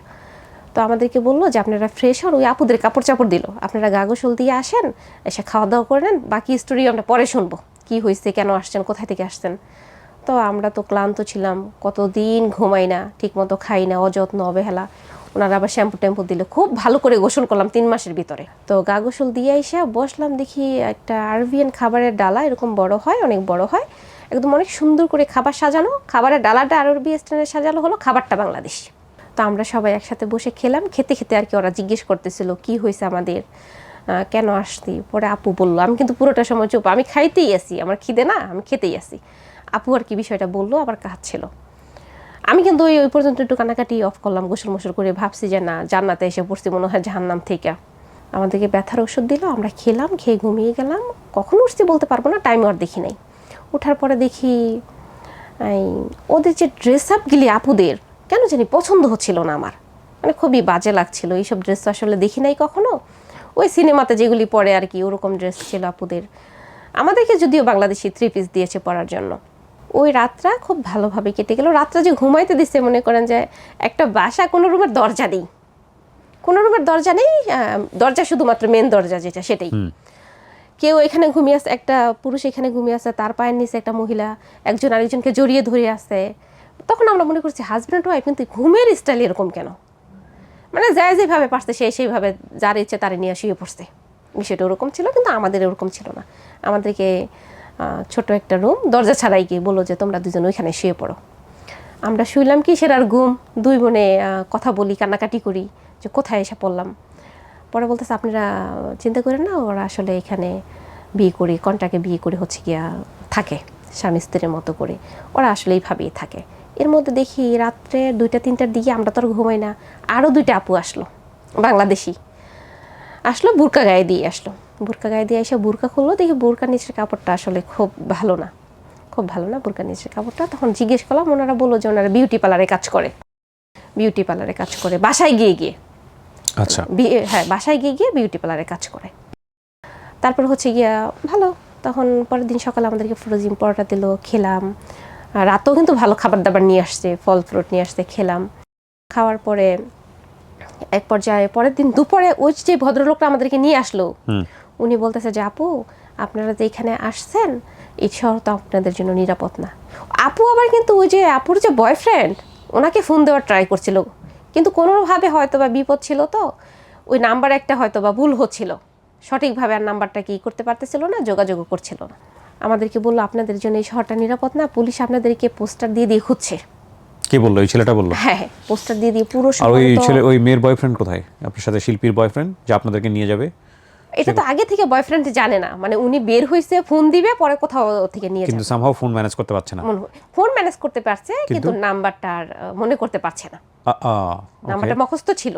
তখন উনি বললো যে আপনাদেরকে তো পুলিশ আপনাদের দুজনকে পোস্টার দিয়ে দিয়ে খুঁজছে। আসলে আমাদের মাথায় তখন এটা ছিল না, আমাদের ছবি ওদের কাছে থাকবে কোথায় থেকে, এটা ছিল না আমাদের দুজনের মাথায়। তখন ওনাদের কথা বিশ্বাস করলাম। উনি বললো যে এক কাজ করেন, আপনারা দুবাই শহরে চলে যান, দুবাই ডেমরা না কি যেন একটা নাম, একদম দুবাই মেন শহর যেটাকে বলে, ওখানে চলে যান। ওখান থেকে আপনাদেরকে কিছু মানুষ আসবে, ওখানে আপনাদেরকে চাকরি দিবে, আপনারা ওখানে চলে যান। তখন সন্ধ্যার দিকে 5টার দিকে আর কি ওখান থেকে 4 জন লোক আসলো, একদম বড় লোক মনে হলো সেই সময় আর কি, মানে ভালো কাপড় চাপড় পরা মানেই বড় লোক, চশমা পরে আসে তার মানে শিক্ষিত, ওই সময় এটাই মনে করতাম। আসলো এখানে বলা হয় ওই যে আলামিন যে একটা নাম বলছিলাম, এখান থেকেই শুরু আলামিনের গল্পটা। ওই আলামিন আসলো, আরও আলামিনের সাথে আরও 2টা ছেলে আসলো আপনাদের এখানে। হ্যাঁ এখানে। নামটা পরে জানছেন আপনি? হ্যাঁ হ্যাঁ ওকে। না ওখানে বলছে যে ভাইয়া আসবে, আলামিন ফোনে বলছিল না, তখন থেকেই জানতে পারলাম ভাই আসবে, আলামিন ভাই আসবে, অবশ্যই আলামিন ভাই আসতে হবে, বর্ডার ক্লোজ করতে হবে, এরকম কিছু, মানে বিভিন্ন পুলিশ আলামিন ভাই এসে আপনাদেরকে হেল্প করবে, এরকম কোনো হেল্প কিছু? করবে, হ্যাঁ আলামিন ভাই এসে আপনাদেরকে হেল্প করবে, নিয়ে যাবে, আপনারা যখন যাবেন গাড়ি যখন চেক করবে তখন আপনাদেরকে জিজ্ঞেস করা হবে বিভিন্ন কথা, আপনারা এটা বলবেন, আশা করি তেমন কিছু হবে না, ঘুরে যাবে, এরকম কিছু। দেখছেন আপনারা আমার কাছে আসাতে আপনাদেরকে আমি ভালো একটা জায়গায় পাঠাচ্ছি, হয়তো অন্য কোথাও আসলে খারাপ কিছু হতো, এখানে যেহেতু খারাপ কিছু হয় না, এত 4-5 জন পুরুষ মানুষ ছিল, তো আমরা মনে করছি হয়তো ওখানেও ভালোই হবে, যাই। যদি জানতাম তাহলে সেখানে কিন্তু পালিয়ে যাওয়ার সুযোগ আমাদের ছিল ওইখানেটায়। আসরের সময় আলামিন আসলো, আলামিনা এসে আলামিন পরিচয় দিল, ওনার নাম বলল, উনি একটা লিডার, উনি হচ্ছে গিয়া মেয়েদেরকে কাজ দিয়ে থাকে অফিসিয়ালি, সামান্য একটু বেনিফিট উনি পায়, উনি ওনার মতো করে বলল যে তোমরা কাজ করবা তোমাদের মতো করে, আমাকে কাজ পাওয়ার পরে কিছু টাকা দিও, এরকম করে। তো আমি তো চুপ। ও আপু বলল ঠিক আছে, আমরা যদি কাজ করতে পারি, আপনাকে কিছু, আপনার মাধ্যমে যদি আমরা ভালো একটা চাকরি পাই, করতে পারি, তাহলে আপনাকে কিছু দিলে তো আমাদের সমস্যা নেই। তখন বলল যে ঠিক আছে আমরা আগে বের হই, তারপরে তোমরা 2জন বের হও, একজন করে, 2জন একসাথে না। একটু ভিতরের দিকে ছিল বাসাটা, একটা গলি দিয়ে যাইতে হতো।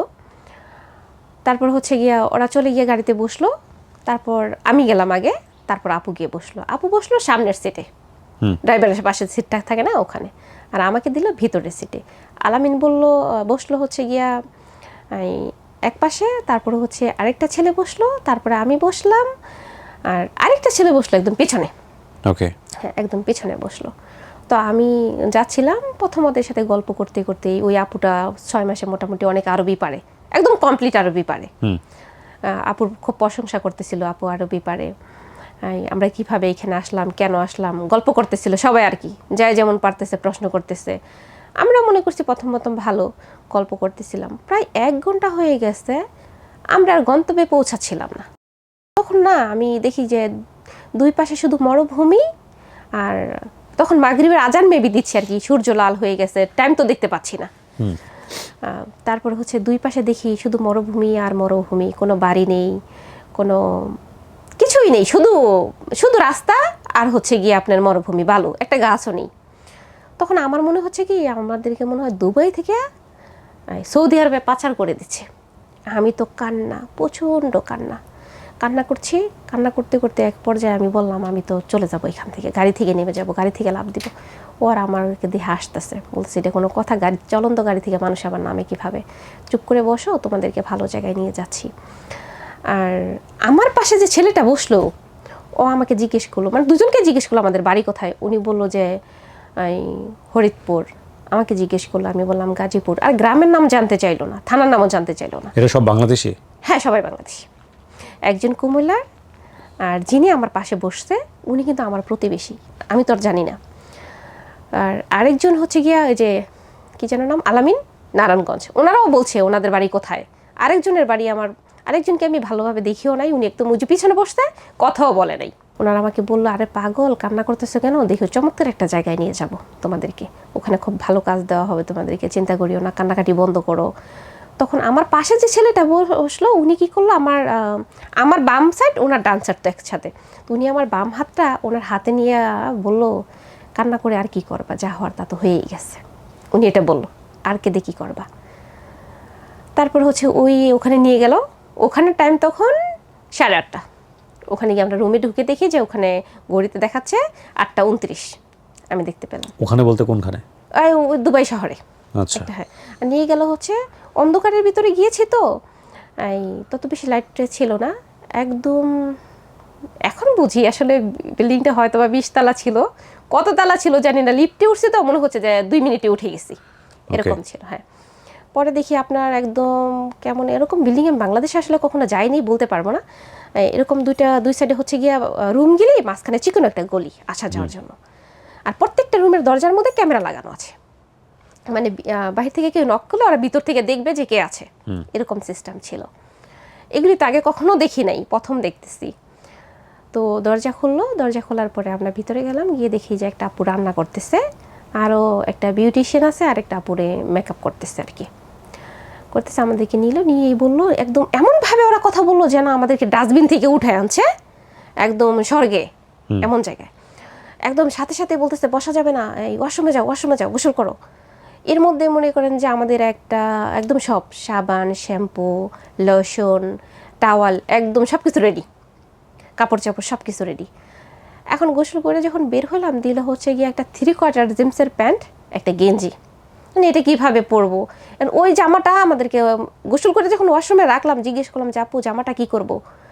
উনি আর কিছু বললো না, টান দিয়ে জামাটা ডাস্টবিনে ফেলে দিল। ওই আপুটা বললো যে এরকম নোংরা জিনিস এখানে চলে না, খুব বাজেভাবে বললো যে তোমাদেরকে দেখে মনে হয়েছে যে ডাস্টবিন থেকে উঠে আসতো।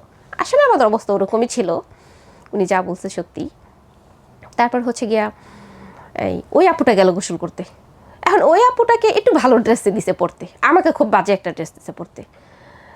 তো আপুটা বললো একটা বাংলাদেশি জামা হলো, শর্ট হাতার যে জামাগুলি থাকে ওরকম একটা জামা, একটা প্যান্ট পরছে, মোটামুটি তো এটা ভালো, আমার থেকে ভালো। তারপর ওখানে আমাদেরকে খাবার দাবার দিল, দিয়ে বিউটিশিয়ান এনে একদম পায়ের নখ থেকে শুরু করে মাথার চুল পর্যন্ত সেবা যত্ন শুরু করলো। এই তখনও আপনার মনে প্রশ্ন আসেনি যে কেন করছে? হ্যাঁ, আমরা জিজ্ঞেস করছি তো, তখনও পর্যন্ত আমরা দুজন একই সাথে, ওই যে শিল্পী আর আমি ওরা কি দিয়ে চলে গেছে? না, আছে এখানে। হ্যাঁ, আছে। এখান থেকে 2জন চলে গেছে আর 2জন আছে, আর ওই ফ্ল্যাটই আছে? হ্যাঁ, ওই রুমেই আছে, একটা রুমে একটু বড় আর কি, ওকে, একটু বড়, 2-3টা বেড ফেলা। আলামিন ফোন দিয়ে বললো একটা বিউটিশিয়ান আসার জন্য, উনি পায়ের নখ থেকে মাথা পর্যন্ত আমাদেরকে সেবা করবে। এগুলো সবই বাংলাদেশি? সব বাংলাদেশি, ও মেয়েরাও বাংলাদেশি, বিউটিশিয়ানে সেও বাংলাদেশি। আসার পরে একদম নখ থেকে শুরু করে মাথার চুল পর্যন্ত যত ধরনের ক্লিং আছে একদম সম্পূর্ণ করলো। এখন আমরা জিজ্ঞেস করতেছি এগুলি কেন? বলতেছে তোমাদেরকে দেখে মনে হচ্ছে ডাস্টবিনে আসছে, যেই শহরে থাকবাস ওখানে তাল মিলিয়ে চলতে হয়, এখানে থাকবা, এখানে ভালো একটা চাকরি করবা, তো তোমাকে নিজেকে পরিষ্কার পরিচ্ছন্ন হতে হবে না? এই তুমি যেইভাবে আসছো, তোমরা যেভাবে কাজের মানুষ হিসাবে তো নিবে না। মনে হয় সত্যিই ছিল, আসলেই কাজের মানুষ হিসাবে নিবে না। খুবই বাজে হয়ে গেছিলাম দেখতে। তো ওখানে খুব ভালো খাবার ছিল, তারপরে হচ্ছে গিয়া সেবা করছিল। এক পর্যায়ে আসলে অল্প সময় না, 2 দিনেই আসলে খুব সুন্দর হয়ে গিয়েছিলাম। সুন্দর তো ছিলামই, অযত্নের কারণে যেটা ঢেকে গেছে ওইটা আর কি ফুটে উঠছিল। ওই আপুটা তখন একটু মোটা চোটা ছিল, আপুটা অনেক বেশি সুন্দর ছিল, কিন্তু মুখে ছিল পিম্পল। মুখে পিম্পল থাকার কারণে বাসায় হচ্ছে গিয়া ওই রুমের ভিতরে আপুকে পিম্পলের ট্রিটমেন্ট করা হলো, যেন পিম্পলটা দ্রুত যায়। বিভিন্ন ফেসিয়াল মেডিসিন দিচ্ছিল, আবার খাওয়াচ্ছিল, বাইরে নিয়ে যাচ্ছিল না, কিন্তু রুমের ভিতরেই সব কিছু করতেছিল। ওখানে আমরা 2 দিন থাকলাম। 2 দিন পরে হচ্ছে গিয়া ওনারা আমাদেরকে বলল যে মেন্টালি প্রস্তুত হতে আমাদের চাকরিতে যাওয়ার জন্য। 2 দিন পরে বলল। আমরা কিন্তু বারবার প্রশ্ন করতেছিলাম, ওনারা আসলে গুরুত্ব দিচ্ছিল না।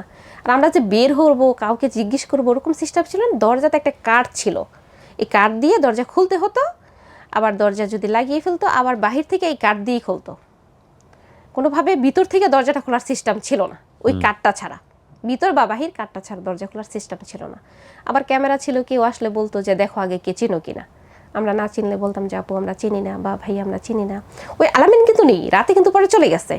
আমরা ঘুমিয়ে যাওয়ার পরে আলামিন চলে গেছে, মানে সব ছেলেরাই চলে গেছে।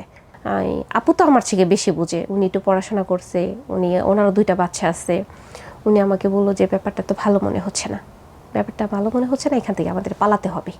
পালাবো কীভাবে? একটা রুম না, দরজা তো একটাই, ও জানালা দিয়ে পালানোর তো কোনো সিস্টেম নেই। আপু বলে যে চল আমরা জানালা ভাঙি। জানালা ভাঙবো কীভাবে? এত উপর থেকে পড়লে না মরে যাব। তো আমি বললাম যে আপু পড়ে গেলে তো মরে যাব।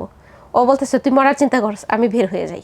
আবার যায় জানালার ভাঙতে পারে না, কি দিয়ে ভাঙবে? ভাঙার মতো তো কিছুই নেই। রুমের মধ্যে তো আরো লোকজন আছে? না থাকে না, সবসময় থাকে না। ওকে, সবসময় থাকে না, ওরা কাজে চলে যায়। মানে আমরা 2জন সবসময় থাকি, আমাদেরকে এই ঘরে রেখে যায়।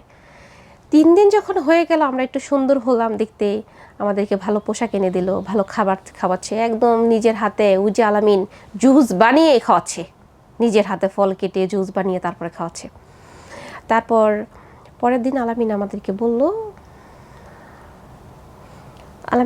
বলল যে তোমরা মানসিকভাবে প্রস্তুতি নাও, তোমাদেরকে আগামীকাল সকাল থেকে কাজে পাঠানো হবে। তো আমি কোনো প্রশ্ন করি নাই তখন, আমার প্রশ্নটা উনিই করছে, আপু। তো আপু বললো যে ভাই আমরা কোন কাজে যাব? বলতেছে গেলেই দেখতে পারবা, গেলেই দেখতে পারবা কোন কাজে যাবা। আর তাছাড়া আজকে সন্ধ্যায় মাগরিবের পর আমার বস আসবে, আলামিন বলল। আর ওই যে বাকি ছেলেরা আসতেছে যাইতেছে, ওদের সাথে কিন্তু আমাদের কথা হচ্ছে না, একমাত্র কথা হচ্ছে এই যে আলামিনের সাথেই। উনি বলল যে আমার বস আসবে, ওনাকে হচ্ছে গিয়ে তোমাদের খুশি করাইতে হবে। তো আমরা বললাম খুশি করা, আমি বলি না, আপু বললো খুশি করাইতে হবে মানে কেমন ধরনের খুশি করাইতে হবে? পরে বলতেছে সেটা আসলেই বুঝতে পারবা। মাগরিবের পর মেবি মাগরিবের পর আর কি আসলো, ওই লোকটা আসলো, অনেক মোটা, অনেক বড় একটা মানুষ, 50-60-এর মাঝামাঝি বয়সের হবে আর কি। তো ওনাকে দেখে এখন আমরা ভাবতেছি এত মোটা লোক, এত বড় লোক, এই লোকের বস। আফ্রিকার মানুষ যেমন কালো হয় এরকম ছিল আর কি। তো বললো যে এটা আমার বস, উনি পরিচয় করাই দিল, এটা আমার বস। বাংলাদেশের? হ্যাঁ, বাংলাদেশের। তো উনি আমাকে বললো যে এক কাজ করো, হ্যাঁ তুমি যাও, আমাকে বললো এটা হচ্ছে কি একটা রুম, অপোজিটে আরেকটা ওদের রুম, ওখানে আমার আপুটাকে ওই আলামিন নিয়ে গেল আর আমাকে এই লোকের কাছে দিয়ে গেল, বলতেছে কালকে থেকে তো এগুলিই করবা, এটাই তো তোমার কাজ। তখন আমি বলতেছি জান কি যে বলেন আপনি, আলামিন ভাই বলছে আমাদেরকে চাকরি দিবে, আমাদের 2 বোনকে বলছে চাকরি দিবে। আর আমরা বোনের মতোই ছিলাম, বলতাম বোন বোনই বলতাম। বলতেছে কিসের চাকরি? এটাই চাকরি। ওইভাবেই আসলে বিষয়টা হয়ে গেছে। তো এখানে বলে রাখা ভালো। তো এখান থেকে পরের দিন সকালে হচ্ছে গিয়া আমাদেরকে একটা ইয়েতে পাঠানো হলো, একটা হোটেল রুমে পাঠানো হলো, যেখানে আমি বাংলাদেশি একটা মেয়ে আর হচ্ছে গিয়ে ইন্দোনেশিয়ান একজন, ভিয়েতনাম একজন, মানে বিভিন্ন দেশের মেয়েদেরকে মিলিয়ে হচ্ছে গিয়ে আপনার এই একটা হোটেল রুমে দেওয়া হয়, 10-12টা মেয়ে। হোটেলের নামটা মনে আছে? দেখি নাই তো। ওকে। গাড়ি করে নিয়ে গেছে, আবার গাড়ি করে নিয়ে আসতে, এরকম। ধরেন আজকে এই হোটেলে এক রাতে, একদিন 24 ঘন্টা পর আরেক জায়গায়, 24 ঘন্টা পর আরেক জায়গায়।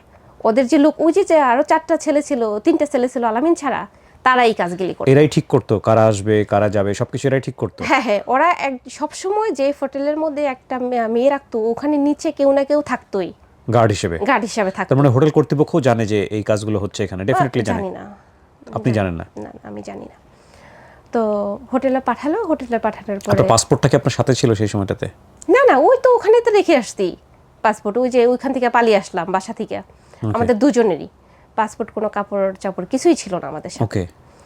তারপর হচ্ছে যখন আসলাম হোটেল রুমে, আসার পরে এই যে আমাদের বাড়ির পাশের বাড়ির যে ছেলেটা আমি বললাম, ততদিনে ও আমার সাথে একদম ফ্রেন্ডলি একটা বন্ধুত্ব হয়ে গেছে। ও আমারে বলতেছে যে লাইফটা শেষ করে ফেলছি, কেন বিদেশে আসলাম, আমার বাবা মা কেমন, আমার ভাই বোন কেমন, ও বলতেছে কেন করলাম। কিন্তু ও যে আমার প্রতিবেশী, এই ঠিকানাটা কিন্তু আর নেওয়া হচ্ছিল না।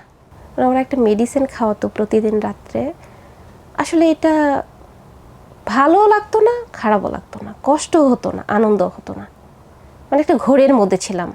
মানে আমি বুঝতে পারতাম না এই যে শারীরিক এত একটা ধকল যাচ্ছে, এতগুলি মানুষ আমার সাথে সম্পর্ক করতেছে, ক্লান্ত হওয়ার যে একটা বিষয় থাকে, ওটাও হতো না। মানে এই মেডিসিনটা খাওয়াতো? হ্যাঁ, প্রতিদিন রাতে খাওয়াতো, ক্লান্ত হওয়ার একটা বিষয় ছিল না। আবার বিউটিশিয়ান আসতো এখানে, আয়সা মেকআপ করে দিয়ে যাইতো, তারপরে হচ্ছে গিয়া চুলগুলি সুন্দর করে দিয়ে যেত, খুব সিম্পলভাবে রাখতো, কিন্তু এগুলি করে দিয়ে যাইতো এসে। আমি তো নতুন ছিলাম, আমি আগে কখনো সাজগুজ করি নাই, শুধু এটা আমাকেই করতো, ওরা নিজেরাই করতো ওই মেয়েগুলি। এভাবে চলে যায় 1 মাস, এভাবে চলে যায় 1 মাস। 1 মাস পরে হচ্ছে গিয়া 29 দিন যেদিন, বা 30 দিন, হ্যাঁ 29 দিন মেবি, সেদিন হচ্ছে গিয়া ওখানে পুলিশ র্যাপ করার পরে, যদিও ওরা আমাকে বের করার জন্য চেষ্টা করছিল, ওখানে আবার প্রত্যেকটা রুমে হচ্ছে নিচে দিয়েও পালানোর সিস্টেম থাকে, উপর দিয়েও থাকে, মানে সিস্টেম থাকে। এত দ্রুত পুলিশ এসে পড়ছে, ওরা কিন্তু আমাদেরকে এটা শিখাই দিছে কীভাবে লিফট দ্রুত নামতে হবে, সিঁড়ি দিয়ে নামবো, কীভাবে নামতে হবে, কী করতে হবে। আমি পুরোটা সময় বসেই ছিলাম। অনেকটি মেয়ে পালিয়ে গেছে, কিছু মেয়ে আবার ধরাও পেরেছে, তাদের মধ্যে আমি ছিলাম একজন।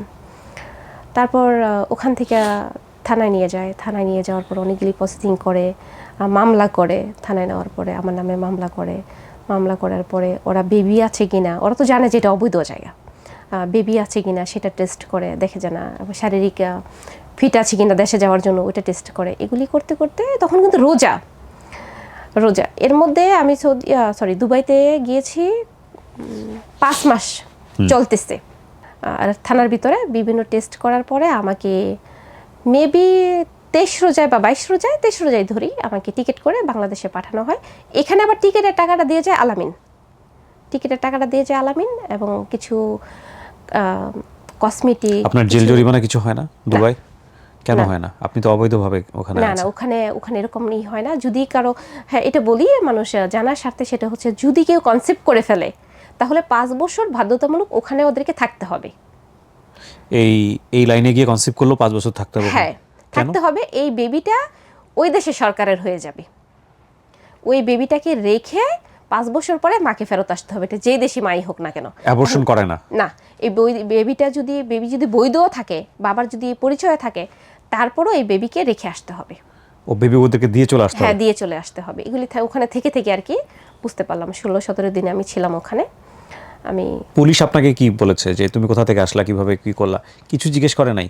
তার মানে পুলিশের কাছে এগুলো পান্তা ভাত, এগুলো পুলিশ জানে? যে পুলিশ হ্যাঁ জানে, ওরা এটা জানে। ওরা বলতেছে তোরা তো খুব খারাপ, তোরা তো আবার আসবি, এখন যাবি 1 মাসের ভিতরে তোরা আবার আসবি। ওরা আমাদেরকে বললো কিভাবে আসবে এটা আমি পরে আসতেছি, তোরা তো 1 মাসের ভিতরে আবার আসবি। খুবই বাজেভাবে আর কি, আরবি ভাষায়। ওরা আবার হিন্দিও পারে। তারপর দেশে আসলাম। দেশে আসার পরে চাকরিতে গেলাম। চাকরিতে ঢোকার পরে দেশে আসার পর তো মানসিক যে নির্যাতনটা ওটা বেড়ে গেল। দেশে চলে আসলাম তারপরে? হ্যাঁ দেশে চলে আসলাম। ওই যে সুদের যে টাকা নিয়েছিলাম ওইটা তো আর পরিশোধ হয় নাই। তারপর আমি ভাবলাম কতদিন বসে থাকবো, অভাবটা তো আর শেষ হয়নি, বাবার বাড়ির অভাবটা তো আর শেষ হয়নি। একটা চাকরিতে গেলাম, ওখানে দেখলাম সুপারভাইজার যারা থাকে আর কি, ওরা পেন্সিল দিয়ে কিংবা কলম দিয়ে কখনো হাতে এই ব্যাটটা চিকলি করছিল। সুপারভাইজার মানে গার্মেন্টসে? গার্মেন্টসে না, আমি একটা বিস্কিট ফ্যাক্টরিতে জব নিই। তখন হচ্ছে আমি এখান থেকে চাকরি ছেড়ে দিই হচ্ছে ইন্ডিয়ান একটা মহিলার রান্নার কাজ নেই। রান্নাটা 3 বেলা গিয়ে করতে হবে। ওরা আমাকে মাসে 4000 টাকা দিবে আর হচ্ছে 3 বেলা খাবার দিবে। ইন্ডিয়ান খাবার খেতে পারছিলাম না, তারপরও খাচ্ছিলাম। ওখানে যখন যাচ্ছিলাম, বিশেষ করে রাতের রান্নাটা যখন করতে যাচ্ছিলাম, আমি আমার মামার বাড়িতে থাকতাম তখন। রাতের রান্না করতে যাচ্ছিলাম, আমার মামার বাড়ি একটু শহরের সাইডে, আমাদের মেন কালীগঞ্জ টাউন। যখন যাচ্ছিলাম তখন দেখি ছেলেরা পিছনে পিছনে যাচ্ছিল, বাজে প্রস্তাব দিচ্ছিল, কি দরকার এত পরিশ্রম করে 3 বেলা যাওয়া আসার। ওই যে বকাটে যারা আছে, বকাটের ছেলেরা, আমাদের সাথে সময় কাটালে 1 রাতেই তো 4000 টাকা দিয়ে দিব, তার থেকে বেশি দিব, মানে এরকম বলতো। তখন এক পর্যায়ে আসলে মনে হলো যে না, দেশে আর থাকবো না, বিদেশে আবার চলে যাব। খুব দ্রুত প্রসেসিংগুলি হয়ে গেল। আমি সৌদি আরবে গেলাম। সৌদি আরবে যাওয়ার পরে আমার বাবার বাড়িতে, আমার ওই যে ঘর ছিল না, আমার বাবার বাড়িতে একদম ফাউন্ডেশন দিয়ে একটা ঘর করে ফেলছি। ওকে, আর্থিক অবস্থার পরিবর্তন হয়েছে, ইটস আ গুড নিউজ। এবং মানে সৌদি আরবে মোটামুটি ভালো একটা কাজ পেয়েছেন। হ্যাঁ খুব ভালো, একজন বৃদ্ধ মানুষের সেবা যত্ন করছি আর কি। ওকে, কোনো না কোনো ভাবে আমার আরেকটা লোকের সাথে আমার পরিচয় হয় রং নাম্বারে।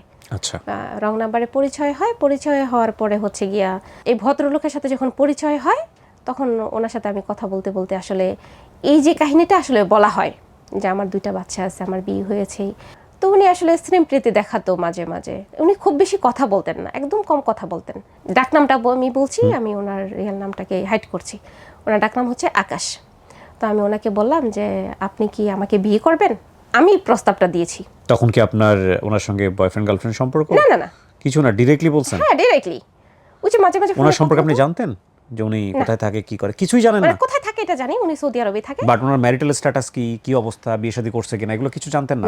না জেনে ডিরেক্টলি বলছেন? হ্যাঁ আমি ডিরেক্টলি বলছি। সম্পর্কটা কেমন ছিল যে একজন মানুষকে ডিরেক্টলি বলা যায় বিয়ে করবেন কিনা? এই যে বলতেছি, তো আমি ওই যে ওনাকে ভালো লাগতো, উনি একদম চুপচাপ ছিল, কখনো তেমন কোনো কথা বলেনি, চঞ্চল যে ব্যাপারটা ওটা ছিল না, আমি ছিলাম। উনি হাসি দিছে, একদম হাসি। উনি হেসে বলতেছে যে আপনি কি পাগল হয়েছেন? না, উনি আমাকে তুমি বলতো যে তুমি কি পাগল হয়েছো? তাই আমি বললাম কেন? এই পরে বলতেছে এটা কখনো হয় না, সমাজ এটা মেনে নেয় না, আর আমার পরিবার কখনোই মেনে নেবে না, আমার সমাজ এটা মেনে নেয় না। মূলত আমিই মেনে নিব না, ওইটা বলছে, আমিই মেনে নেব না। তখন আমি বললাম আমাকে আসলে সামাজিক স্বীকৃতি দিতে হবে না, আপনি আমাকে বিয়েটা করে রাখেন। আমি আবার দেশে যাওয়ার পরে কি হয়েছে, অনেক মানুষ আমাকে বাজে প্রস্তাব দিচ্ছিল, এই বিদেশে যাওয়ার কি দরকার, দেশেই থাকুক, আমরা টাকা দিব, বিনিময়ে আমাদেরকে সময় দিবে, এগুলি আমাকে শুনতে হচ্ছিল। আমার কথা হচ্ছে আমি যদি বিয়েটা করে ফেলি, সমাজের মধ্যে যখন মানুষ জানবে আমার বর আছে, আমার হাজব্যান্ড আছে, তখন হয়তো বা এগুলি আমাকে ফেস করতে হবে না। Social security. হ্যাঁ, এইগুলি আমাকে ফেস করতে হবে। একটা সমাজে, আমাদের এই সমাজে মোটা দাগে একটা নারীর সামাজিক এবং পারিবারিক স্বীকৃতির জায়গা বা রাষ্ট্রীয় স্বীকৃতির জায়গা ধরেই নেওয়া হয় যে তার বিয়ে হয়েছে কি হয় নাই। অর্থাৎ বিয়ে হওয়া মানে হচ্ছে সে নিরাপদে আছে, বিয়ে হওয়া না মানে সে নিরাপদে নাই। কি ভয়ানক চরিত্র, কি ভয়ানক চরিত্র আপনি চিন্তা করতে পারেন। ডেফিনেটলি ম্যারেজ একটা বিগ ইনস্টিটিউশন, ওই জায়গায় রেসপেক্ট রেখেই বলতে চাই। কোনো কোনো মানুষের বিয়ে নাও হতে পারে, তার পূর্ণ মর্যাদা নিয়ে পরিবারে সমাজে থাকার অধিকার আছে। এটা যেমন রাষ্ট্রীয়ভাবে আছে তেমন ধর্মীয়ভাবেও আছে। কিন্তু আমরা সমাজটাকে, সমাজের দৃষ্টিভঙ্গিটাকে কতটা ভয়ঙ্কর বানিয়ে ফেলেছি যে এগুলো আজকাল আমাদের খুব বেশি পুরনো গল্প না। কিন্তু এক পর্যায়ে মেন্টালি ব্ল্যাকমেল যেটা সেটা করছিলাম যে না প্লিজ আপনি আমাকে বিয়ে করেন, আমি আসলে আপনার কাছে আপনার বাড়িতে কখনো যাব না, আমি বরণ পোষণও চাইবো না, আপনি বিয়ে করে রাখেন আমাকে। উনিও সৌদি আরবে ছিল? হ্যাঁ। দেখা সাক্ষাৎ হয়েছে ততদিনও দেখা সাক্ষাৎ হয় নাই, তো আপনি ওনাকে কেন বিয়ে করতে বলবেন তাহলে? চেনেন না জানেন না, একই তো কাহিনী। না অনেকদিন হয়েছে তো পরিচিত, প্রায় 1 বছর। তাতে কি কথা বলছেন, বাট আপনি জানেন না তো তার সম্পর্কে। না না, তাহলে কেন প্রায় 1 বলবেন? বছর ওনার সাথে আমার ইমোশনালি ফল ইন করছেন। আচ্ছা যাই হোক, হ্যাঁ বলেন তারপর। ইমোশনালি এখন আমার ভিতরে কি ওনার সাথে ওনার প্রতি দুর্বলতা ছিল কিনা আমি জানি না। না থাকলে বলবেন কেন? একটা ছেলে ডেফিনেটলি ছিল। হ্যাঁ আমি জানি না, কিন্তু উনি বলল ওনার পরিবারে ওনারা 8 ভাই বোন। 8 ভাই বোন, ওনার বাবা মা 2জন বেঁচে আছে। উনি হচ্ছে গিয়া ভাই বোনের মধ্যে 4 নাম্বার। বিয়ে শাদী করছে বলতেছি তো 4 নাম্বার উনি বিয়ে করেছে। আচ্ছা, উনি বিয়ে করেছে ফোনে। তার মানে বাংলাদেশে ওনার বউ আছে, বাংলাদেশে বউ বাচ্চা সবই আছে? না না, বাচ্চা ওর তো সংসার হয়নি, ফোনে বিয়ে করেছে, ফোনে আবার ডিভোর্স। ফোনে বিয়ে করে ফোনেই ডিভোর্স হয়ে গেছে। হয়তো পুরুষ মানুষ নারীর প্রতি কোথাও দুর্বল, সেই জায়গা থেকে সে আমাকে বলে বারবার ভাবো, ভেবেচিন্তে দেখো তুমি কি করবা, হতে পারে এটা তোমার জীবনের সবথেকে বড় ভুল সিদ্ধান্ত। তো আমি কিন্তু এতে পূর্বে শুধুমাত্র দুবাইয়ের ঘটনাটা ছাড়া সব কিছু কিন্তু ওনার কাছে শেয়ার করা হয়ে যায়। সব কিছু আমি বলি আস্তে আস্তে, ডে বাই ডে অল্প অল্প করে বলা হয়। উনি আমাকে সময় দিত কিন্তু কথা বলতো না, চুপচাপ থাকতো। তখন ওই যে চুপচাপ থাকাটা না আমার কোথাও একটা হয়তো বা হৃদয়কে স্পর্শ করছে। মনে হতো যে না মানুষটা হয়তো বা ভালো, নারীর প্রতি অতটা দুর্বল না। ওর বিষয় কিন্তু কোনো কিছু শেয়ার করতো না, একদমই না। ওর পার্সোনাল লাইফ নিয়ে আমার সাথে কোনো কথাই বলতো না এই পর্যন্ত। বুদ্ধিমান। হ্যাঁ একদম বলে নাই, তবে আমি বলতাম। রাজি হয়, রাজি হয়ে উনি আসে। আসার পরে 25 তারিখ ছিল, 25শে জানুয়ারি 2020 বিয়ে করেন আপনারা? হ্যাঁ, ফেব্রুয়ারি 2 তারিখ বিয়ে হলো 2020। আর 3 তারিখে চলে গেলাম। আমি চলে গেলাম বলতে? সৌদি আরবে চলে গেলাম। আমি তো ছুটিতে আসছি। ও বাংলাদেশে বিয়ে করছেন আপনারা? হ্যাঁ হ্যাঁ। ও কি বাড়িতে আসছিল না হ্যাঁ। কাজীতে গিয়ে আপনার বাড়িতে এসে বিয়ে করেছে? হ্যাঁ না না, কাজী অফিসে, বাড়িতে আসেনি। আচ্ছা, এই বিয়েটা জানে আপনার পরিবার? জানে? আমার ভাবি জানে। শুধু ভাবি জানে? আমার ভাবি আজ জানে। পর্যন্ত ভাবি জানে শুধুমাত্র? না না, এখন সবাই জানে। এখন 4 বছরে আমি একদম সংক্ষিপ্ত করে ফেলছি, যেহেতু আপনি বর্তমান সংসারে আছেন, আমি এত বিস্তারিত যেতে যাচ্ছি না। উনি আপনার হাজবেন্ড তো এখনো? হ্যাঁ। ওকে, আপনি ভালো আছেন? না, এই গল্পটাই তো এইখানে। বিয়ের পরে আপনি দুবাই গল্পটা তখনও বলেন না? না তখনও বলি নাই। উনি দেখি যে আমাকে সময় দিচ্ছে না, অন্য কোথাও বিজি আছে। কিন্তু আপনি গোপন করেছেন কেন তার কাছে? এটাই তো আমার একটা ভুল, আরো একটা ভুল গোপন করেছি। হ্যাঁ, আপনার এখন পর্যন্ত আমি কোনো ভুল পাইনি, কিন্তু এই গোপন করাটা একটা ভুল সিদ্ধান্ত ছিল। এটা আমার শুধু ভুল না, এটা আমার জীবনের সবথেকে বড় ভুল। আজ সেই ভুলেরই মাসুল দিচ্ছি। তো যখন আমার হাজব্যান্ড দেখি যে আমাকে সময় দিচ্ছে না, কিন্তু সে আসতেছে, যখনই সময় পাচ্ছে সে আসতেছে। আমি যখনই বলতেছি যে তুমি আসো, আসতেছে। সব কিছুই ভালো পাচ্ছি। একটা জিনিস আমি না ফলো করছিলাম, ওই যে আমার যে আগের হাজব্যান্ড, প্রথম হাজব্যান্ড, উনি যেমন কখনো আমাকে ভালোবেসে কোনো উপহার দেয়নি, একটা জামাও দেয়নি, কিন্তু ওনার সাথে যে আমি 3 বছর ধরে আছি, উনি কখনো এটা করছে না।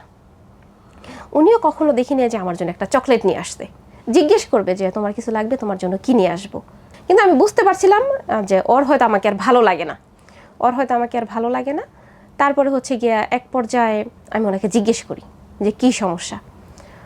পরে উনি বলে যে না কোনো সমস্যা নেই, আমি কাজের জন্য ব্যস্ত। এখনও কি তুমি নতুন নাকি, আগের মতো তোমাকে টাইম দিতে হবে নাকি, এখন তো তুমি পুরনো হয়ে গেছো, তোমার সাথে আমার যাচ্ছে না, তোমার সাথে আমার যাচ্ছে না।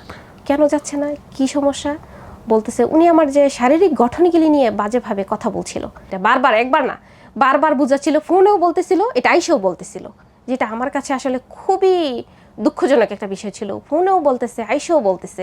তাহলে কি আমার এটা মনে হতে শুরু করলো, তাহলে কি আমি সত্যিই পারফেক্ট না, যেহেতু আমার একটা অতীত আছে, আমি তোরে বলতে পারছিলাম না। ওকে, হ্যাঁ আমার একটা অতীত আছে। ওনার সাথে আমার এই বিষয় নিয়ে কথা হলো, আর উনি সন্দেহ করছিল আমার হয়তো বর্তমান কারোর সাথে রিলেশন আছে। আচ্ছা, উনি এই যে মূলত এখান থেকে সমস্যা শুরু হয়। উনি এটাই মনে করছিল, এটা মনে করে এখন আমি হয়তো ওয়াশরুমে আমার ফোন রিসিভ করতে দেরি হয়েছে, উনি হয়তো ভাবছে যে আমি কারোর সাথে লাইনে আসি, ওই লাইন কেটে দিয়ে না আমি ওর ফোন রিসিভ করব। আমি কোনো একটা কাজে আসি, আমি ফোনটার সাথে সাথে রিসিভ করতে পারি নাই, এখন উনি বলতেছে তুমি তো আগে সাথে সাথে ফোন রিসিভ করতে, এখন কি করছো? মানে মূলত উনি ধরে নিয়েছে আমি একটা পরকীয়া করছি, আদৌ তো আমার কাছে এরকম কিছুই ছিল না। তখন আমার মনে হলো যা হবে হবেই, ওকে আমি সবটা জানিয়ে দেই, যদি সে আমার সাথে সংসার করে করবে, যদি না করে করবে না। তখন এটা হচ্ছে গিয়া 2023, হ্যাঁ 2023 মার্চের 17 তারিখে আমি এটা ওকে বলি রাত। আমি ওকে বলি যে এরকম এরকম আমার সাথে এরকম একটা দুর্ঘটনা ঘটে গেছে, যদি পারো আমাকে মাফ করে দিও। আমি আসলে ওকে বিয়ে করার উদ্দেশ্যটা বলা ভালো, মানে ওর সাথে সংসার করার উদ্দেশ্য আমার ছিল না, কারণ ও তো বলছেই ও আমার সাথে সংসার করতে পারবে না। মানে আমাকে সংসার করবে কি, আমার বাবার বাড়িতে আমি থাকবো, ওর বছরে 6 মাসে পারলে আমার বাবার বাড়িতে আসবে, আমি ওর বাড়িতে যেতে পারবো না। ওই যে আমি বলছিলাম মেন্টালি প্রেশার দিয়েছি, উনি তো আমাকে বলছে যে আমাকে ওনার পরিবার মেনে নেবে না। ওকে, উনি তো আমাকে বলছে, তো এরকম একটা উদ্দেশ্য। পরিবার জানে না যে আপনাকে বিয়ে করেছে?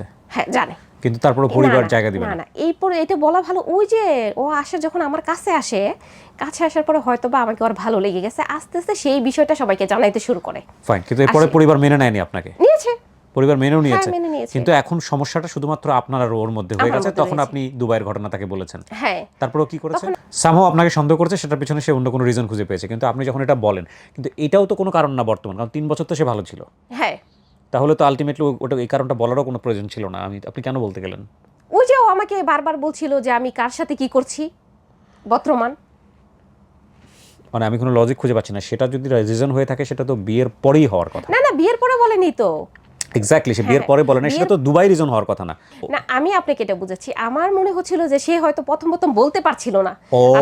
তাছাড়া সে 3 বছর সময় লেগেছে তার এটা বলতে। না 2 বছর, মানে কাছাকাছি সময়টা ছিল 2 বছর। 2 বছর, হ্যাঁ। তারপরে আপনি তাকে দুবাইয়ের ঘটনাটা বললেন, বলার পরে কি হলো? কিন্তু আমি আজও খুঁজে পাই না আসলে আমি কোন জায়গায় যে দুর্বল ছিলাম, আমি কাজে খুঁজে পাই না। আসলে মানুষ তো নিজের দোষ খুঁজে পায় না। চিন্তা করতে পারেন, একটা কিশোরী মেয়ে যে তার নিজের জীবন বুঝে ওঠার আগেই শুধুমাত্র ফিমেলশিপ, এটাকে আমি যদি বলি কীভাবে বোঝাবো আমি বুঝতে পারছি না, যে তার শারীরিক যে যুদ্ধটা, অনৈতিকতা, সামাজিক পারিবারিক অনৈতিকতার কাছে তার শারীরিক যে যুদ্ধটা, সেই যুদ্ধটা তাকে একটা সুস্থ জীবন দিচ্ছে না, এবং সে সুস্থ জীবনের সম্ভাবনা তৈরি হওয়ার পরেও একটা সুস্থ জীবনে সে ফিরতে পারছে না। অর্থাৎ এটা কত বড় ক্রাইম, তাই না? এবং এই স্যাক্রিফাইসের লেভেলগুলো যদি ওনার জায়গায় বসে আপনারা চিন্তা করেন, তাহলে বুঝতে পারবেন যে এটা কত বড় মনোজাগতিক একটা যুদ্ধ, কি ভয়ঙ্করতম একটা যুদ্ধ। জি, ওনাকে সবটা বলি, বলার পরে উনি আমাকে বলে যে দেখো, দুধের মধ্যে যদি বিষ দেওয়া হয়, সেটা না দেখে মানুষ পান করে, কিন্তু সেটাতে যদি একটা ময়লা পড়ে, সেটা মানুষ দেখে কিন্তু কখনো পান করে না। তার মানে আপনার জানানোটা ভুল হয়েছে তাকে। হ্যাঁ, সুতরাং আমি তোমার সাথে আর সংসার করবো না, আমি তোমার সাথে আর থাকতে চাই না। তখনই ও আমাকে বলে ফেলে। তখন আমি বলি ওকে ফাইন, তুমি যদি আমার সাথে সংসার না করো, আমি তো জোর করে সংসার করতে পারবো না, যে ওর সাথে আমি যেন কোনো রকম কোনো যোগাযোগ না রাখি।